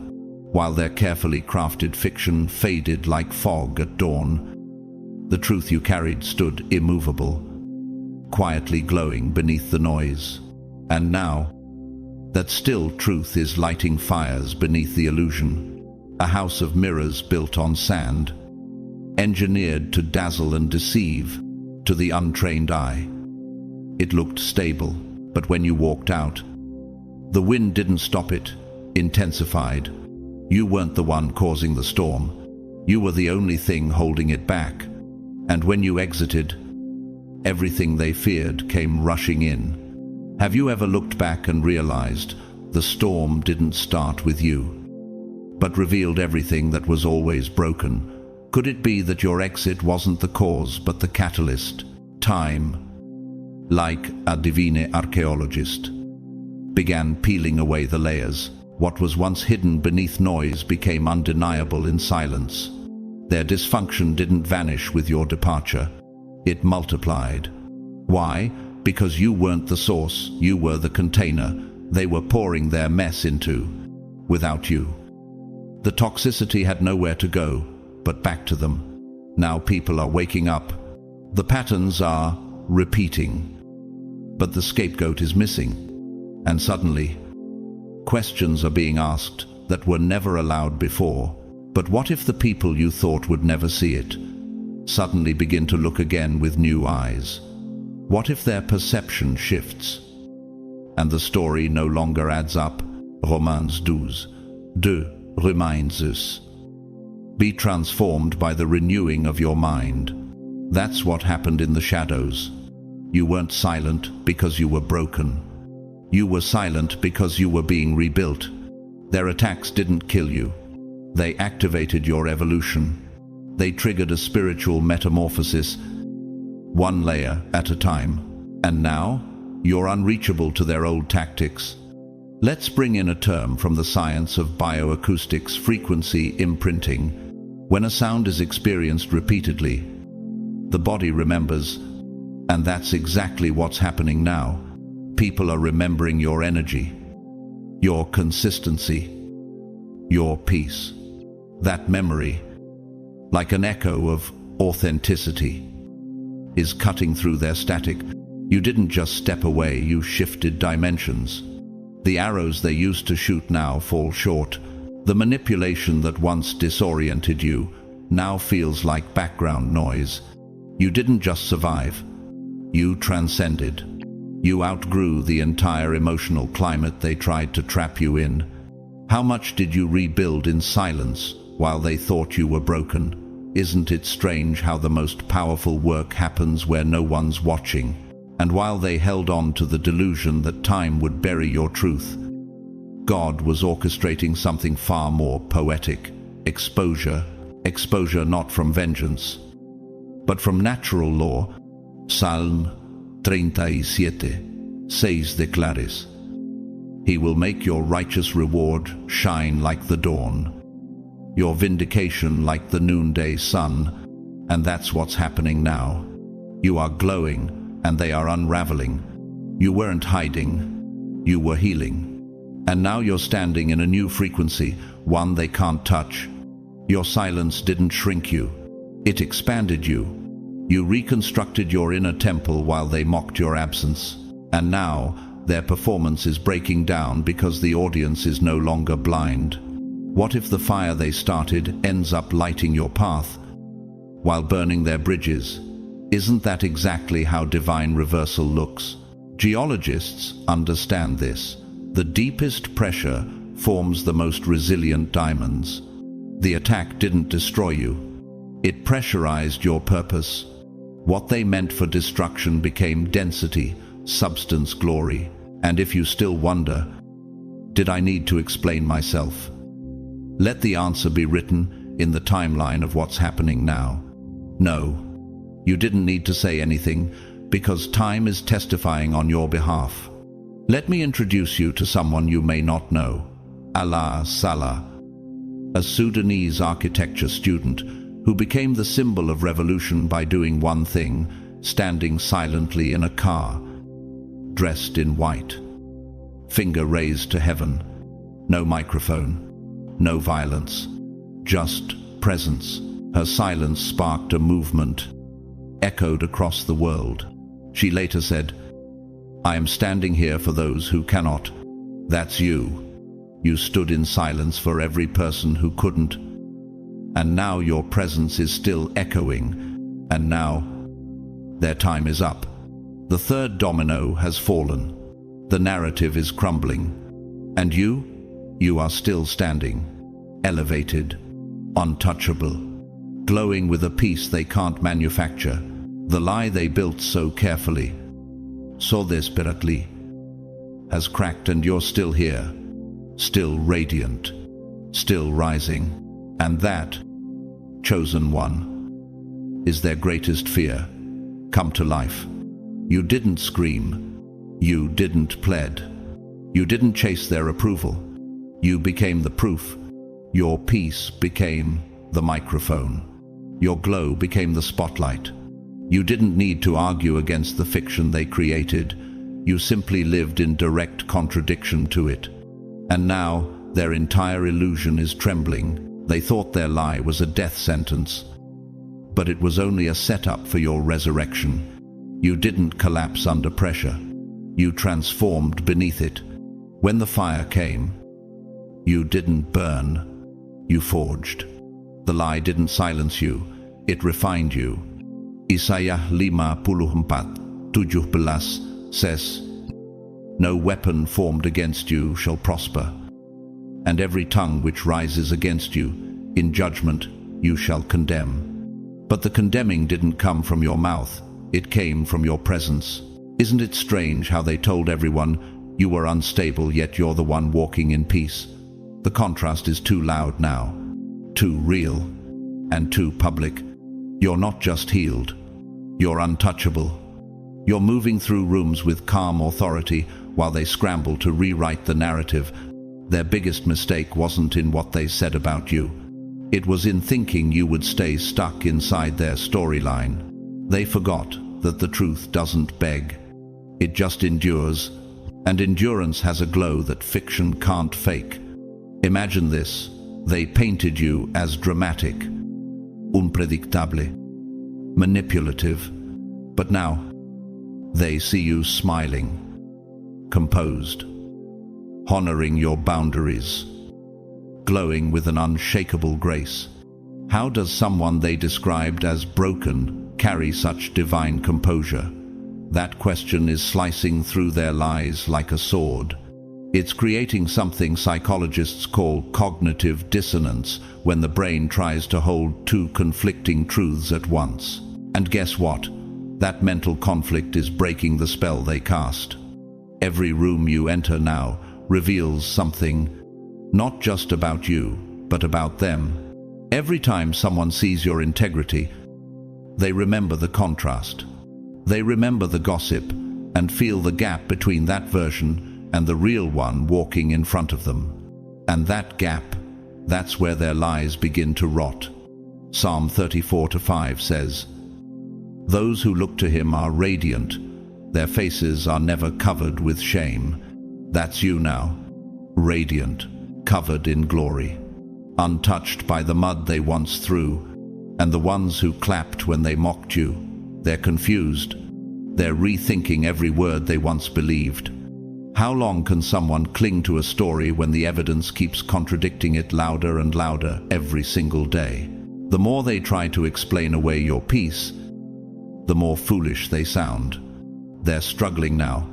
What once flowed with such ease, the lies, the mockery, now comes out clumsy and panicked. They're gaslighting themselves, trying to stay afloat in a current of truth they can't swim against. You didn't just get better. You became undeniable. You've become a living contradiction. Their narrative says chaos. Your life says peace. Their story screams instability. Your actions echo composure. The more they watch you, the more they unravel. Proverbs 10:9 reminds us, whoever walks in integrity walks securely, but whoever takes crooked paths will be found out. And now the crooked paths are being exposed, not because you fought, but because you flourished. Let's look at a real-life example of this kind of transformation. Rick Elias, a successful entrepreneur who survived the crash of Flight 1549, the Miracle on the Hudson, once said after the incident, "I no longer try to be right, I try to be kind." That's the kind of evolution you've had. You survived what was meant to kill you. And you came back, not bitter, but deeper, clearer, kinder, and they can't comprehend it. Now for the other side. Let's talk about Adam Neumann, the former CEO and co-founder of WeWork. Once hailed as a visionary, Neumann sold investors a dream of innovation, community, and revolutionized office space. But behind the scenes, financial mismanagement, self-serving decisions, and manipulation of image led to a spectacular downfall. His lies cost the company billions and nearly imploded an entire movement. Neumann stepped down in disgrace, and his public image never recovered. Just like those who smeared your name, he built an empire on illusion. But illusions always shatter under the weight of truth. What happens when the one they tried to bury becomes the proof they can't erase? What happens when your peace preaches louder than their panic? Romans 8:18 reminds us, the sufferings of this present time are not worthy to be compared with the glory which shall be revealed in us. And that glory is being revealed in you now, not with applause, but with awe. You are walking through doors they said you'd never touch. You're being welcomed by the same people who once questioned your worth. You didn't scream your truth. You embodied it. You didn't clap back. You glowed up. You didn't fight for a seat. You built your own table. Every time you smile in rooms where they expected your silence, it's a trumpet blast in the spirit. Every time you show up with grace where they expected breakdown, it's a sword slicing their script apart. The lie shattered, but you remain stronger, wiser, elevated.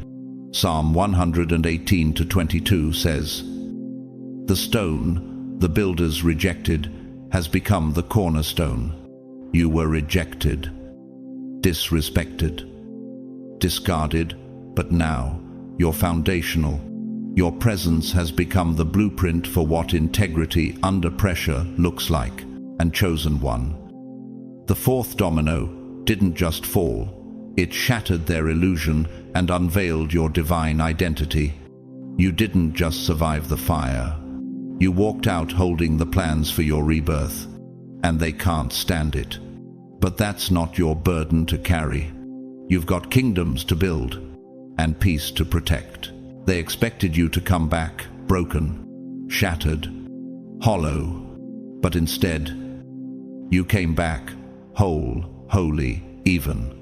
Not loud, not flashy, but deeper, stiller, rooted in something they can't name. And that, chosen one, is their undoing.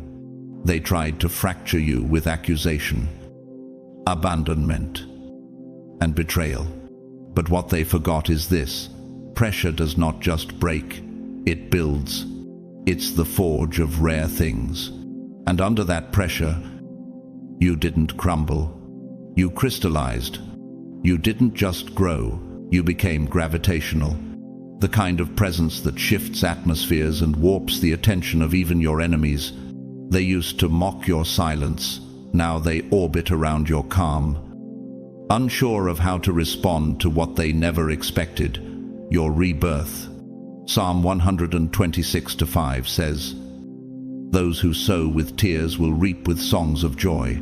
They sowed your name with falsehoods, expecting sorrow, but God planted you in secret and raised you in glory." What they're witnessing now isn't just survival, it's sacred evolution. And here's what terrifies them most. Your transformation is not loud, but it's undeniable. You don't need to convince anyone of who you are anymore. Why is it that the people who once labeled you unstable now can't stop watching how grounded you are? What is it about your peace that makes their skin crawl? That's the power of divine vindication. It doesn't explain, it exposes. Imagine this. A wildfire rages through a field, devouring everything, leaving nothing behind but ash. Yet, weeks later, from under the blackened soil, a strange kind of flower blooms stronger, brighter, more fragrant than anything that grew before. That's you. A spiritual bloom born from sacred fire. You carry a softness that confuses the world, a glow forged in fire. Not filters. Isaiah 61:3 calls it beauty for ashes, the oil of joy for mourning, and the garment of praise for the spirit of heaviness. They thought the fire would disfigure you, but it anointed you. It stripped the illusions and left only what was real, and what was real. They never had the strength to destroy. How do you explain peace that wasn't purchased but earned? That's the question haunting them now. Because you didn't fake your recovery. You didn't distract yourself with noise. You went silent. You faced the ache. You invited it in. You let it teach you, mold you, refine you, and that kind of growth. It's unreplicable. It's holy. What once felt like weakness in you now radiates as wisdom. What once bent you now bows before you. When did the storm stop sounding like thunder and start sounding like you arrived at your destination?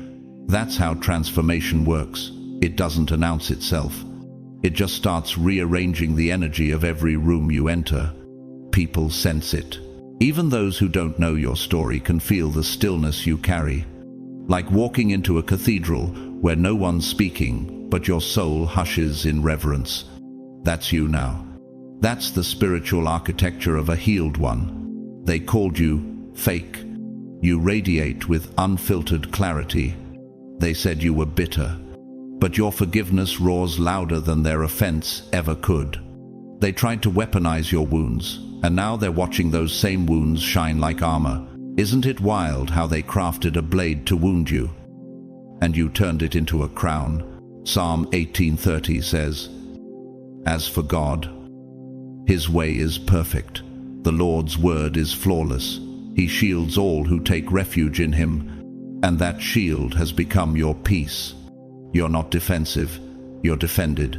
You didn't return to prove yourself. You returned because you no longer had to. Let me paint it clearly.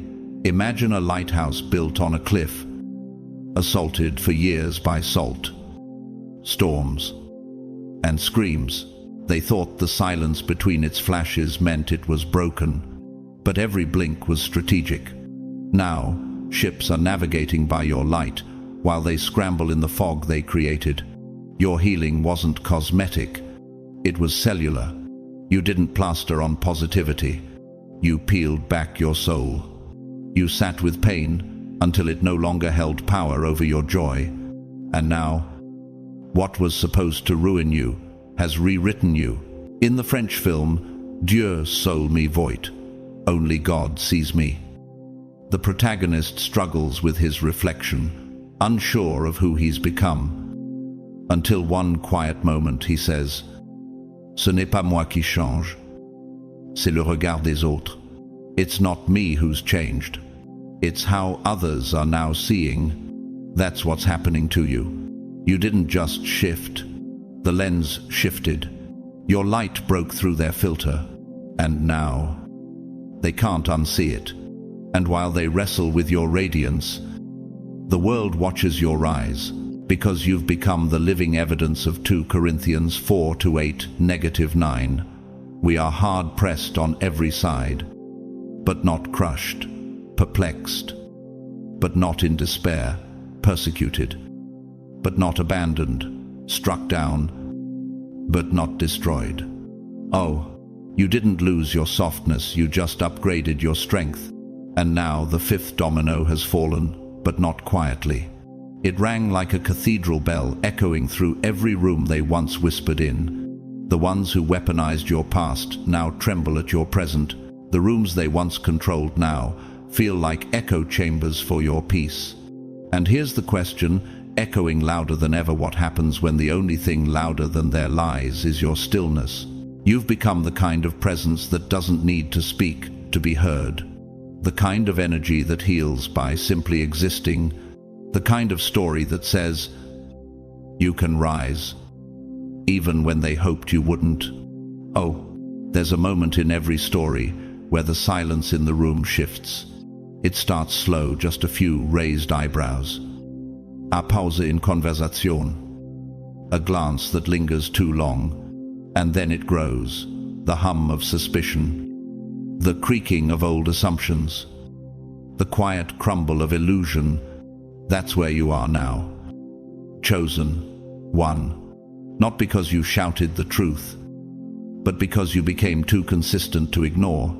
The web of lies they spun around your name didn't snap because you fought it. It unraveled because the weight of reality finally tore through it. You outlasted the slander. You didn't need to rebut it. You replaced it. Every day you walked in peace, in patience, in presence. Was a slow unraveling of the story they told. Proverbs 12:19 Truthful lips endure forever, but a lying tongue lasts only a moment. And now, that moment is gone. Have you noticed how people are starting to watch you differently now? It's not that they always believed the lies, they just didn't know what else to believe. But when someone shows up grounded, week after week, while their accuser keeps flailing, even the most passive observer begins to tilt their head and think, wait a second, something doesn't add up. End quote. That's the thing about narrative. It's fragile. It needs consensus to survive. But when people start comparing notes, truth emerges, like a picture slowly developing in a dark room. Your accusers never anticipated that quiet minds would start doing the math. But they did. They are. And the numbers don't lie. Luke 12:2 tells us, there is nothing concealed that will not be disclosed, or hidden that will not be made known. You didn't have to lift a finger. Time exposed what ego tried to hide. And your presence, your patience became the strongest evidence of all. Not because you called them out, but because you kept showing up as the contradiction they couldn't explain. How long can a lie survive when truth keeps walking into the room? How long can someone keep saying you're the storm while you move like a still lake under sunrise? Psychology calls this pattern disruption, when repeated incongruent behavior forces the brain to recalibrate what it thought it knew. You disrupted their programming without a single word, and now their internal scripts are glitching. People are whispering not gossip, but realization. They're not loud about it. Not yet. But the web is cracking. And silence is no longer safe for your accusers. It's suspicious. Ephesians 5:13 says, but everything exposed by the light becomes visible, and everything that is illuminated becomes a light. That's you now. You're no longer just being seen. You're the source that's helping others see. Let's shift the lens into architecture. In classical design, A structure's strength isn't found in its decorations, but in its load-bearing beams, the invisible framework that holds everything together. That's what you've become. Quiet integrity, holding the weight of your legacy.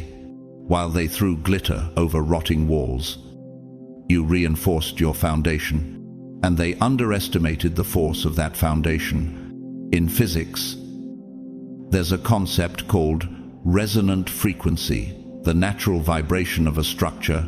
If a false frequency hits it, the structure either absorbs or collapses. You absorbed their falsehoods, but you never collapsed. Now they're the ones shaking, because their story can't survive the sound of your stillness. Isn't it strange how the loudest accusations start to sound hollow once people start really listening? Isn't it strange how performance looks exhausting next to peace?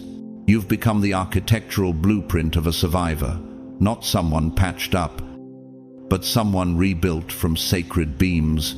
And while they kept yelling to distract, you became the cathedral, silent, immovable, sacred. And people feel that. Even those who once doubted you are standing in that space now, wondering why they feel safer near your stillness than in your accuser's noise. Here's something rarely talked about. Italian conductor Riccardo Muti, one of the most revered symphony leaders of our time, once said in rehearsal, "The silence between the notes is more important than the notes themselves." You've embodied that truth. It wasn't your reaction, it was your restraint that made people start listening. And now that silence is deafening, James 3:17 confirms it. But the wisdom that comes from heaven is first of all pure, then peace, loving, considerate, submissive, full of mercy and good fruit, impartial and sincere. That's the frequency you've been radiating. That's what's reshaping the atmosphere around you. Your accusers are now trapped in the very pit they dug for you, and the more they dig, the more exposed they become. They're still clinging to expired scripts, forcing recycled stories into spaces that no longer accept them. But here's the hard part for them. They can't shift the narrative without confessing they were wrong, and they can't keep defending it without looking unstable. Every word they speak pulls them further into the spotlight they once used against you. What do you do when the script breaks and the audience is no longer applauding? You keep walking, because the silence in the crowd, that's not disinterest.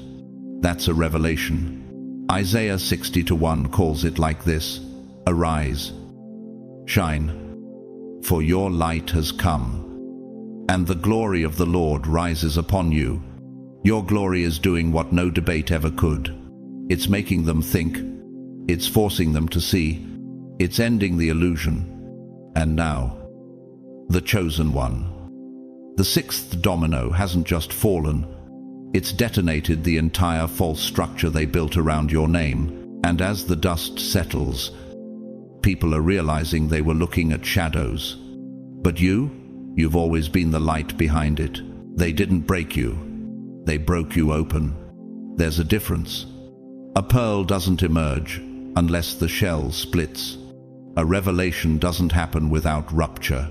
And your rupture, it wasn't a tragedy. It was an initiation. Chosen one. This wasn't punishment. This was a passage, not a fall from grace, but a descent into greatness. Because true ascension doesn't come with applause.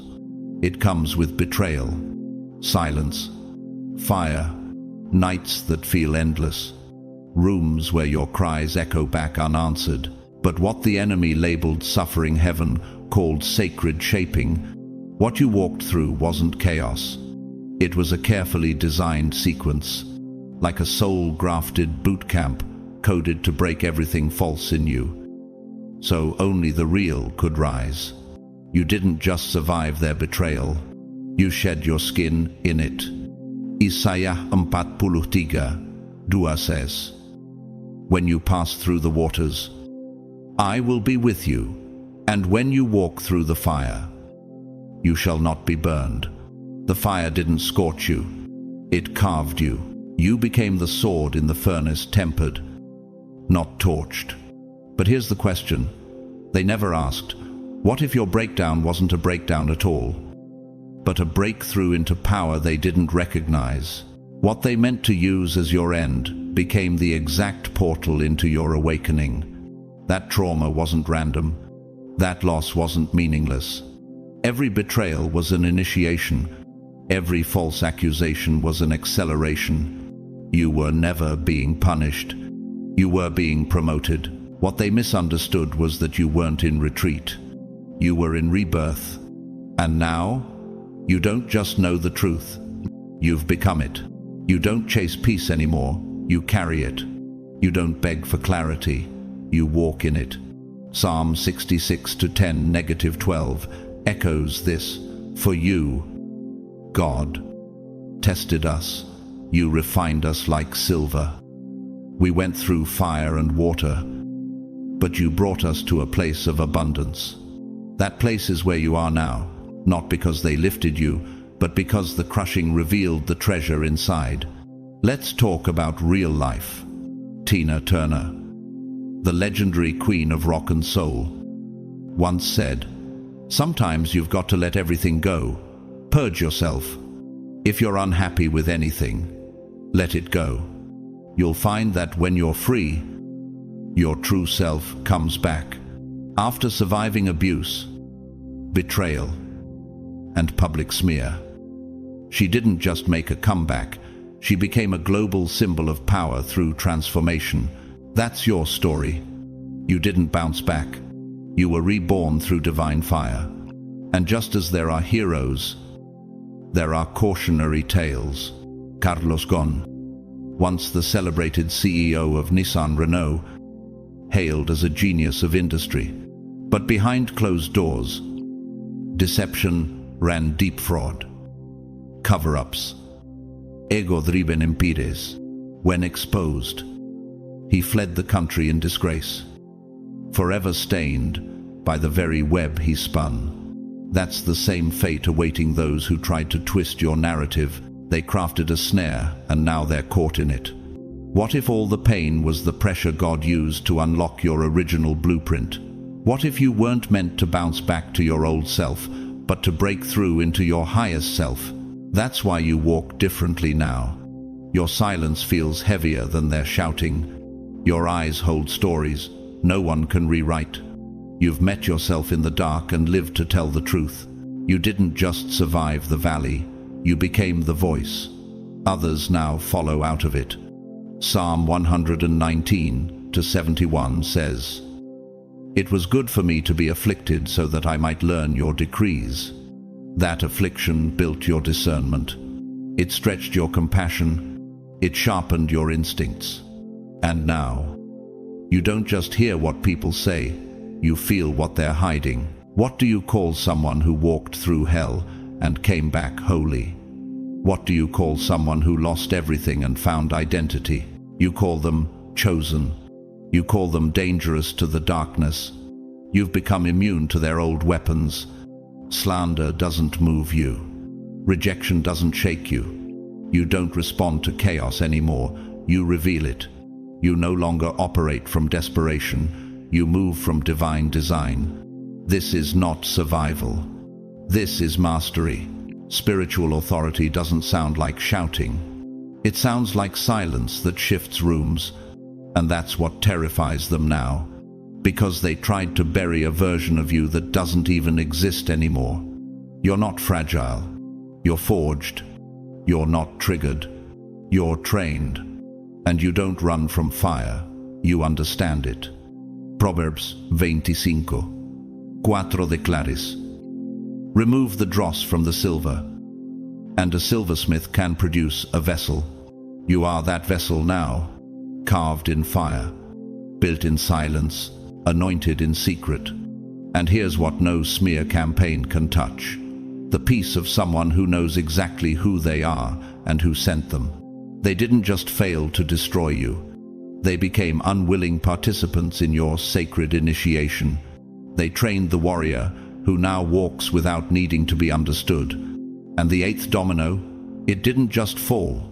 It revealed the version of you that no lie could stop from rising. They buried your name, like a secret they hoped no one would ever dig up. But they didn't realize something ancient. Seeds only bloom when buried. You weren't buried. You were planted. And now, you've become the garden they can't erase. They thought silence was your surrender. But they didn't know you were rooting. Deep. Unseen. Sacred. And that's the most dangerous thing about truth. It grows best in darkness. While they told stories, you were forming systems. While they chased whispers, you were becoming wind. Psalm 1-3 says, "They are like a tree planted by streams of water, which yields its fruit in season." That season is now. What happens when the person they buried becomes the ground itself? When you don't just grow from pain, you stabilize others through it. That's your presence now. You don't just rise, you root. You don't just walk in truth, you anchor it. And their lies, they're choking on themselves now, not because you exposed them, but because they can no longer breathe in the space where you've begun to flourish. While they screamed, you showed up, glowing, unbothered, walking through new doors with grace that silences entire rooms. And here's the irony they can't bear. You never made a comeback announcement. You didn't stage a victory speech. You simply lived, and truth followed. Imagine a grove of bamboo growing for years underground, unseen, doubted, and then one day, breaking through the surface, not as a whisper, but as a wave. That's what happened to your reputation. It didn't come with drama. It came with depth. They planted rumors like weeds, but your spirit became rainforest sprawling, resilient, echoing with the sound of unshakable life. And now, every time they open their mouths, people start comparing the fruit. Galatians 5:22 reminds us, "But the fruit of the Spirit is love, joy, peace, patience, kindness, goodness, faithfulness." You carried all of that into the rooms they swore you'd never be welcomed in. Why does your peace make their anger look ridiculous now? Why does your stability feel like thunder in comparison to their accusations? Because truth doesn't age. It accumulates, like a glacier carving valleys while no one's watching, like the moon's pull on unseen tides. You weren't fighting for proof. You became it, and while they recycled the same story, spinning old lies with new panic, you kept stepping into a future they didn't believe you'd live long enough to see. That's why they're losing it. The story they crafted, it's too small for the version of you now standing in plain view. The character they cast you as can't survive next to the real you who carries warmth, clarity, and purpose in your very breath. Romans 8:31 speaks clearly, "If God is for us, who can be against us?" And the truth is, nothing fashioned against your spirit had the range to touch what God planted in you. While you were expanding, they were exhausting themselves, telling and retelling versions of your story that no longer line up, because truth carries its own weight. And now that weight is shifting the perception of everyone who once stood back and watched. You're no longer just surviving, you're thriving, and doing it without bitterness, without rebuttal. How does someone glow without needing to explain where the light came from? How do you outgrow the version of yourself you once believed in? This isn't a cosmetic change. This is core evolution. The kind that only comes from meeting yourself in silence. The kind of healing that can't be faked, posted, or performed. Imagine this, a mountain range emerging from the mist, finally visible to all. After centuries hidden by fog, that's how people are starting to see you. Not as the villain they were told about, but as the truth they never expected. And what terrifies your accusers now is this: people with no bias, no history, no context, are stepping into your orbit. New friends, aligned souls, witnesses, mentors, people they never accounted for. And when those new souls meet you, they don't meet the lie. They meet peace.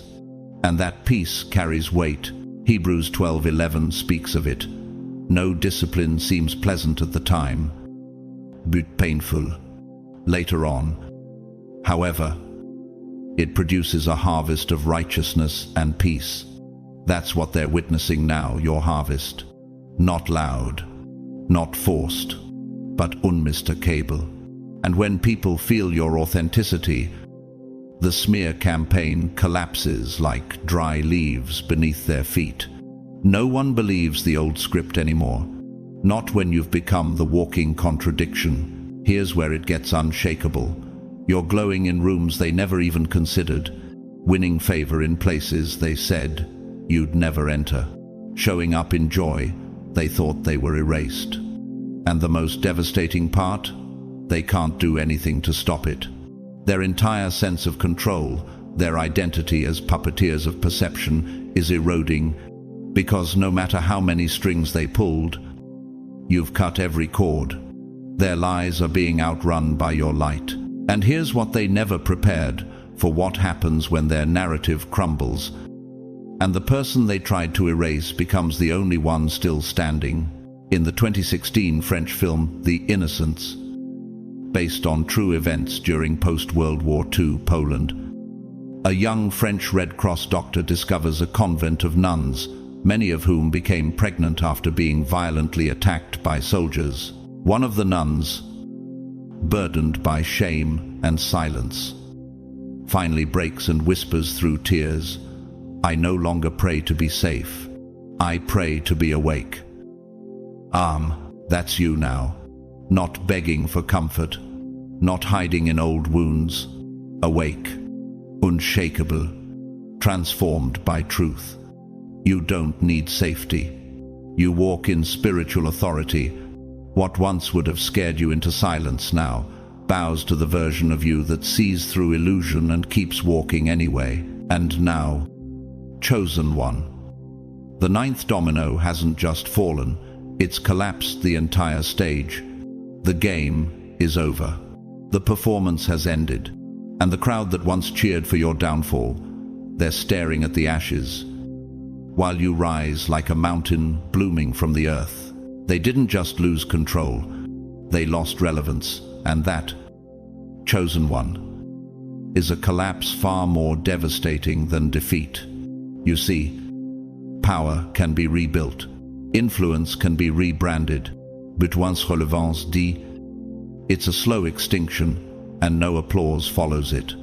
They thought burying your name would crown them, but instead, your name became etched in sacred memory, and theirs dissolved into background static. Your evolution became a gravitational shift, not a response, but a redirection of orbit. Their smear campaign wasn't silenced by exposure, it was erased by your transformation. You didn't cancel them, you transcended them. What happens when a parasite is removed from its host? It doesn't grow, it withers. And that's exactly what happened. While you expanded, they shrank. Your greatest revenge wasn't a confrontation. It was becoming so undeniably real, so internally anchored, that their entire narrative lost oxygen. This final domino didn't drop with fanfare. It disintegrated in silence, like a decaying satellite, losing momentum and vanishing into the void. Because this wasn't a war, it was a vibrational mismatch. They were still broadcasting on low frequencies: control, drama, manipulation, while your soul upgraded to a completely different spectrum. They thought the danger was in what you'd say, but the real threat was in what you became. A living contradiction to every lie they told. Your growth is psychological proof of post-traumatic expansion, a phenomenon where the mind doesn't just recover from pain, it evolves into a higher state of resilience. Their plan? Break your name. The result? You became a mirror to their fragility, and with that mirror came collapse. You became a living exhibit of cognitive dissonance for everyone they manipulated. The more grounded you appeared, the more unstable they looked, like faulty architecture finally exposed when the wind changed, not because you revealed them, but because time did. And that's when the public began to notice, why is the one they accused of being so chaotic the only one radiating peace? As you grew, your silence became a sanctuary, not a strategy. It wasn't just that you didn't fight back, it's that you no longer lived on the same spiritual map. While they were fighting battles in the basement, you were walking through corridors of light, architectural realms they never had access to. You weren't caged. You were ascending, and ironically, the thing that made them spiral wasn't what you said, it was what you withheld. Every room you walked into, people sensed it. The weight of presence, the quiet confidence, the unmistakable resonance of truth. They started asking themselves, if the story we were told was true, why doesn't it match the energy we now feel? This is resonance collapse, a term in physics describing when a system begins to fall apart because the foundational frequencies can no longer align. That's their narrative now. A system collapsing under its own lie. Even in silence, you became the signal. Let me bring in a name you may not expect. Franklina Gray, an art historian from South Africa who rose to global acclaim not because she advertised her talent, but because she refused to mimic trends. Her refusal to explain herself became her distinction. She once said, "The work speaks when the soul is honest. Silence can scream when it's pure." That's you? Chosen one. You didn't argue. You embodied. And now, their influence once bloated by gossip is imploding from within, not because you weakened it with retaliation, not because you fought fire with fire, but because you did the one thing they never anticipated. You removed your energy from it completely, and like a parasite severed from its host, their chaos began feeding on itself. What was once fueled by your presence, your reactions, your attempts to explain now spins in circles with no target to hit. They're screaming in an empty hallway, and the echo is all they hear. Without you to project onto, their web of manipulation collapsed into itself, like a dying star burning hot for a moment, then vanishing into the black hole of its own toxicity. And here's the brutal truth they can't outrun. They set the trap for you, but forgot they were standing in it. They dug a pit for your name, not realizing they'd planted their own reputation there. They crafted a cage of illusion, but now the bars hold only them. And you never had to break down a door or shatter a window. You didn't even need to run. You simply grew spiritually, emotionally, divinely, until the room they tried to contain you in could no longer hold your expansion. You became too rooted in truth to be shaken by noise. What happens to those who build their entire sense of identity on your destruction, only to realize you were never standing in their shadow, but rising in your own light? This ninth and final domino didn't fall with noise, flames, or shouts. It didn't need spectacle. It evaporated in sacred stillness. No announcement, no grand finale, just silence. Holy silence. And in that stillness, the lie lost oxygen. Their voice faded into irrelevance, and your truth untouched. Undisturbed rose, like morning light, steady and undeniable. As Isaiah 54:17 affirms, "No weapon formed against you shall prosper, and every tongue which rises against you in judgment you shall condemn." This is the heritage of the servants of the Lord. That heritage is your shield now, not your revenge, but your release. There was a time when they didn't just doubt you, they delighted in your downfall. They clapped when you were misunderstood. They whispered with venom, grinned at your grief, and turned your name into a punchline. They called you unstable, dramatic, too much. But what they never saw coming was this. God was recording every smirk, every slander, every stolen moment. And now, the laughter has stopped. The liars are quiet. The room has gone still. Why? Because the same people who used your name for entertainment are now choking on the power of your survival. But what happens when a lie outlives its novelty? What happens when people start paying attention not to the noise, but to the fruit? Luke 6:44 says, "Each tree is recognized by its own fruit, and your fruit, chosen one, speaks louder than their gossip ever could.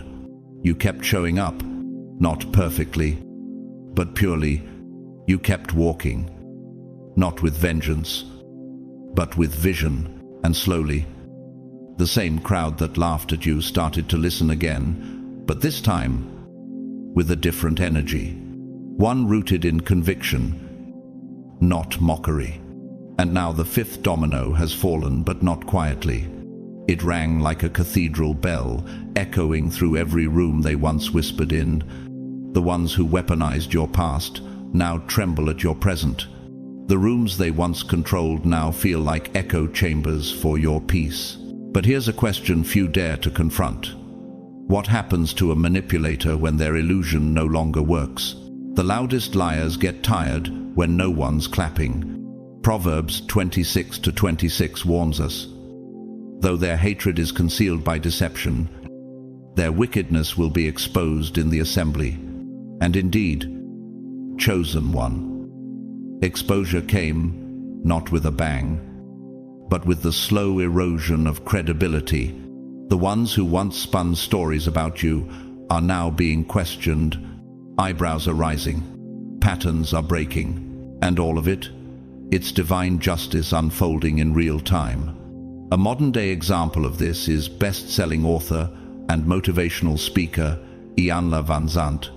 Before becoming a beacon of healing, she was misrepresented, ridiculed, and betrayed by people who once celebrated her. But she didn't fight with fury. She healed in public, taught from her wounds, and let her peace become louder than her pain. Her story mirrors yours, survival with grace, redemption without retaliation. But just as God raises examples to inspire, He also allows certain figures to fall as warnings. Take the lesser-known story of Jason Russell, co-founder of the viral Kony 2012 campaign. Once praised globally, he spiraled after fame became the fuel, not the mission. His public meltdown wasn't just about stress. It was a warning about building influence without inner alignment. The message here is clear. When attention becomes your identity, collapse becomes your consequence.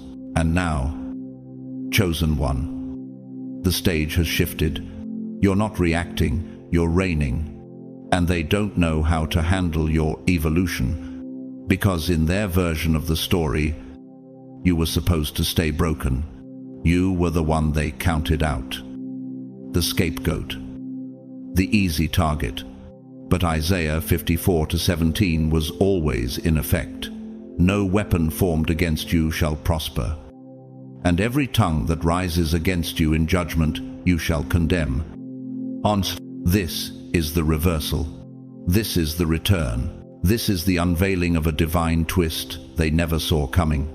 The same mouths that once whispered your name with mockery are now silent, not because they've changed their minds, but because your reality has outgrown their narrative. The air has shifted. The atmosphere feels different. Something holy is happening, and they know it. But here's the beauty. You didn't force it. You didn't fight for it. You didn't even announce it. You let your alignment do the speaking, and now the very ones who labeled you, doubted you, dismissed you, they're questioning everything they thought they knew. Not because you argued, not because you clapped back, but because your consistency became a revelation, because your very life, your walk, your growth, your clarity has become living proof that God was always working in silence. Matthew 5:14 is not just scripture anymore. It's your current reality. You are the light of the world. A city on a hill cannot be hidden, and now, even the ones who once tried to shade your glow are squinting in the brilliance of your becoming. Your presence is blinding to those who were invested in your obscurity. They spent so long trying to convince the world you were nothing. Now they can't even look directly at the evidence of your rise. They can't unsee what you've become. They can't deny it. They can't undo it. And that is what makes this moment holy. But here's the question, pressing against their silence, burning in the eyes of those who once labeled you wrongly. If you were really the problem, why does your light now expose what their darkness tried to hide? Because when heaven turns the lights on, every false storyline dissolves, and you, chosen one, are now the proof that glory cannot be buried. But don't confuse their silence with surrender. It's not peace, it's paralysis. Because the truth is, they never expected you to survive, much less shine. And now they don't know what to do with the version of you that didn't ask for a seat at their table, but built one with God instead. Psalm 23:5 is echoing through the room like a prophecy fulfilled. You prepare a table before me in the presence of my enemies. And here's the twist, they're not just watching. They're realizing the table wasn't theirs to influence, sabotage, or rearrange. It was holy territory from the beginning, reserved, set apart, not for their approval, but for your anointing. And now they're frozen, not because they see you eating, but because they realize they were never the host. They didn't invite you to this moment. He did. They didn't approve your promotion. Heaven did. And every bite you take is a reminder that God's plans are not subject to popular vote. They thought your story would end when silence took over your voice, but that silence became the canvas on which destiny painted something greater. You were never meant to be the exception in someone else's narrative. You were commissioned to become the standard while they replayed the same lies. You rewrote the blueprint in your soul. Now their old script feels irrelevant, outdated. What they villainized has become the measure others aspire to. Your journey is no longer about proving, it's about embodying. How does one with no audience on day one become the echo everyone follows by day 100? What happens when your authenticity begins to shape the collective memory of those who thought they owned your story? The paradox is simple. They tried to define you. You redefined reality. And now they're the footnote in the story you've stepped into. As Psalm 119:105 reminds us, your word is a lamp to my feet and a light to my path. That light didn't flicker when the Whisper campaign began. It just burned deeper in the dark. And now they follow you into rooms they once filled with gossip. Searching for meaning, their manipulation can no longer supply. You didn't reclaim your value by fighting for it. You reclaimed it by raising your standard in behavior, in boundaries, in unwavering integrity, and somewhere along the way, people stopped asking, "What's wrong with them?" and started asking, "What's right with her?" That shift, that inversion, is the most dangerous thing you can embody to someone who thrived on controlling perception. When does the underestimated person become the benchmark everyone measures against? What happens when your presence recalibrates what others expect from truth, from loyalty, from trust? You didn't show up to ask for mercy.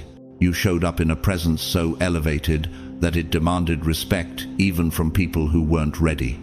You became a walking standard, quiet but undeniable, clear but compassionate, immovable but inviting.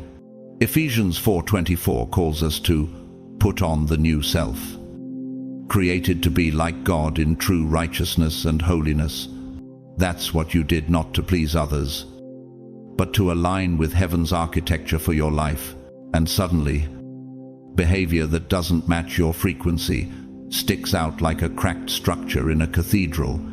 People begin to feel the instability before they even hear the words. Imagine a honeycomb structure, each cell tightly aligned, efficient, purposeful. Any misaligned cell weakens the whole. That's what your life now is, a crystalline pattern of peace and purpose. And there lies, it's the misaligned cell that cannot hold weight. Amidst this shift, many are drawn into your orbit, not by marketing, not by strategy, but by resonance. People who don't know the backstory feel drawn into your presence and begin to echo the truth you carry in their own lives. Now, picture a quote from the 2014 German film Stations of the Cross, Ein Lied für dich. A young girl steps out in conviction and says through trembling lips, "I'm not afraid anymore. I want to live what's true." That is your moment, not fear, but clarity, not survival, but sanctified existence. You didn't emerge for applause, you emerged as proof. You didn't fight for validation, you displayed value. You didn't adopt a posture, you activated a standard. Your accusers, they're still rehearsing their old lines while new souls show up and say, "I want what she has." And no amount of gossip can replicate that.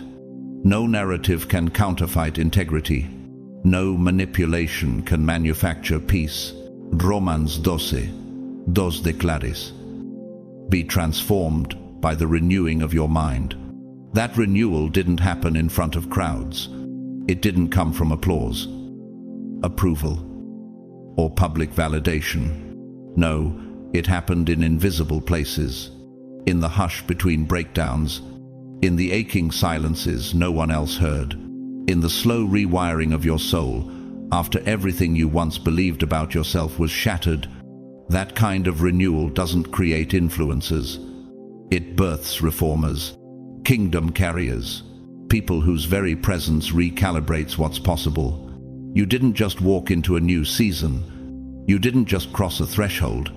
You became the threshold, a living portal, a divine intersection. You are what a healed atmosphere looks like. And that's what unnerves the ones who still perform for approval. They sense you're no longer playing their game. You carry a new climate, one they cannot manipulate. Because where you go, systems collapse, and heaven's architecture takes shape. Isaiah 43:19 echoes this shift. "See, I am doing a new thing. Now it springs up. Do you not perceive it?" But here's the haunting question. What if you were the new thing God was speaking about? What if your very being is the divine interruption to a system built on deception, performance, and fear? Are you aware how powerful it is to live in such consistency that you become the measuring stick others use for truth? Not because you're perfect, but because your alignment is undeniable. Your peace doesn't shout, but it speaks. Your stillness doesn't beg, but it convicts. And that, chosen one, is what separates the planted from the performed. Are you aware that your peace can unsettle spiritual architects who live in performance? That the ones who curate their identity are often disturbed by those who simply embody theirs? Because the truth is, people can mimic your phrases, your clothes, even your calling, but they can't fake your root system. They can't duplicate your depth. They can't counterfeit the stillness forged in the wilderness of obedience. Jeremiah 17:7-8 describes this vividly. "But blessed is the one who trusts in the Lord, They will be like a tree planted by the water that sends out its roots by the stream. Its leaves are always green. You are that tree now, nourished in private, but visible in power. And while others burn out chasing relevance, your roots are still drinking from divine supply. Your fruit comes without striving. You are not the exception. You never were. You were always the blueprint. The evidence of what happens when heaven invades a surrendered life. You were the hidden seed that refused to rot, the quiet reformer who bloomed in obscurity. You were the signal not just for a new phase, but for a new frequency, one built on truth over theatrics, revelation over repetition, and resurrection over reputation. And now the imitators panic, because while they studied how to look powerful, you became powerful. While they rehearsed deliverance, you walked it out in real time. And now their strategies feel hollow next to your presence. Why? Because real cannot be replaced. Peace cannot be plagiarized. And legacy cannot be faked. You are now what others measure by, not because you asked to be, but because the universe, heaven, and time itself have validated what you carried all along. This is your declaration. Rise. Walk like the prophecy they tried to bury. Move like someone who won't be misplaced again. Speak without shouting. Stand without swagger. Be the standard. You are no longer reacting to the world. You are redesigning it. And you walked away whole, clear, free, and untouchably real. So, chosen one, as the final domino falls, what remains is not debris, it's the undeniable evidence of who you truly are.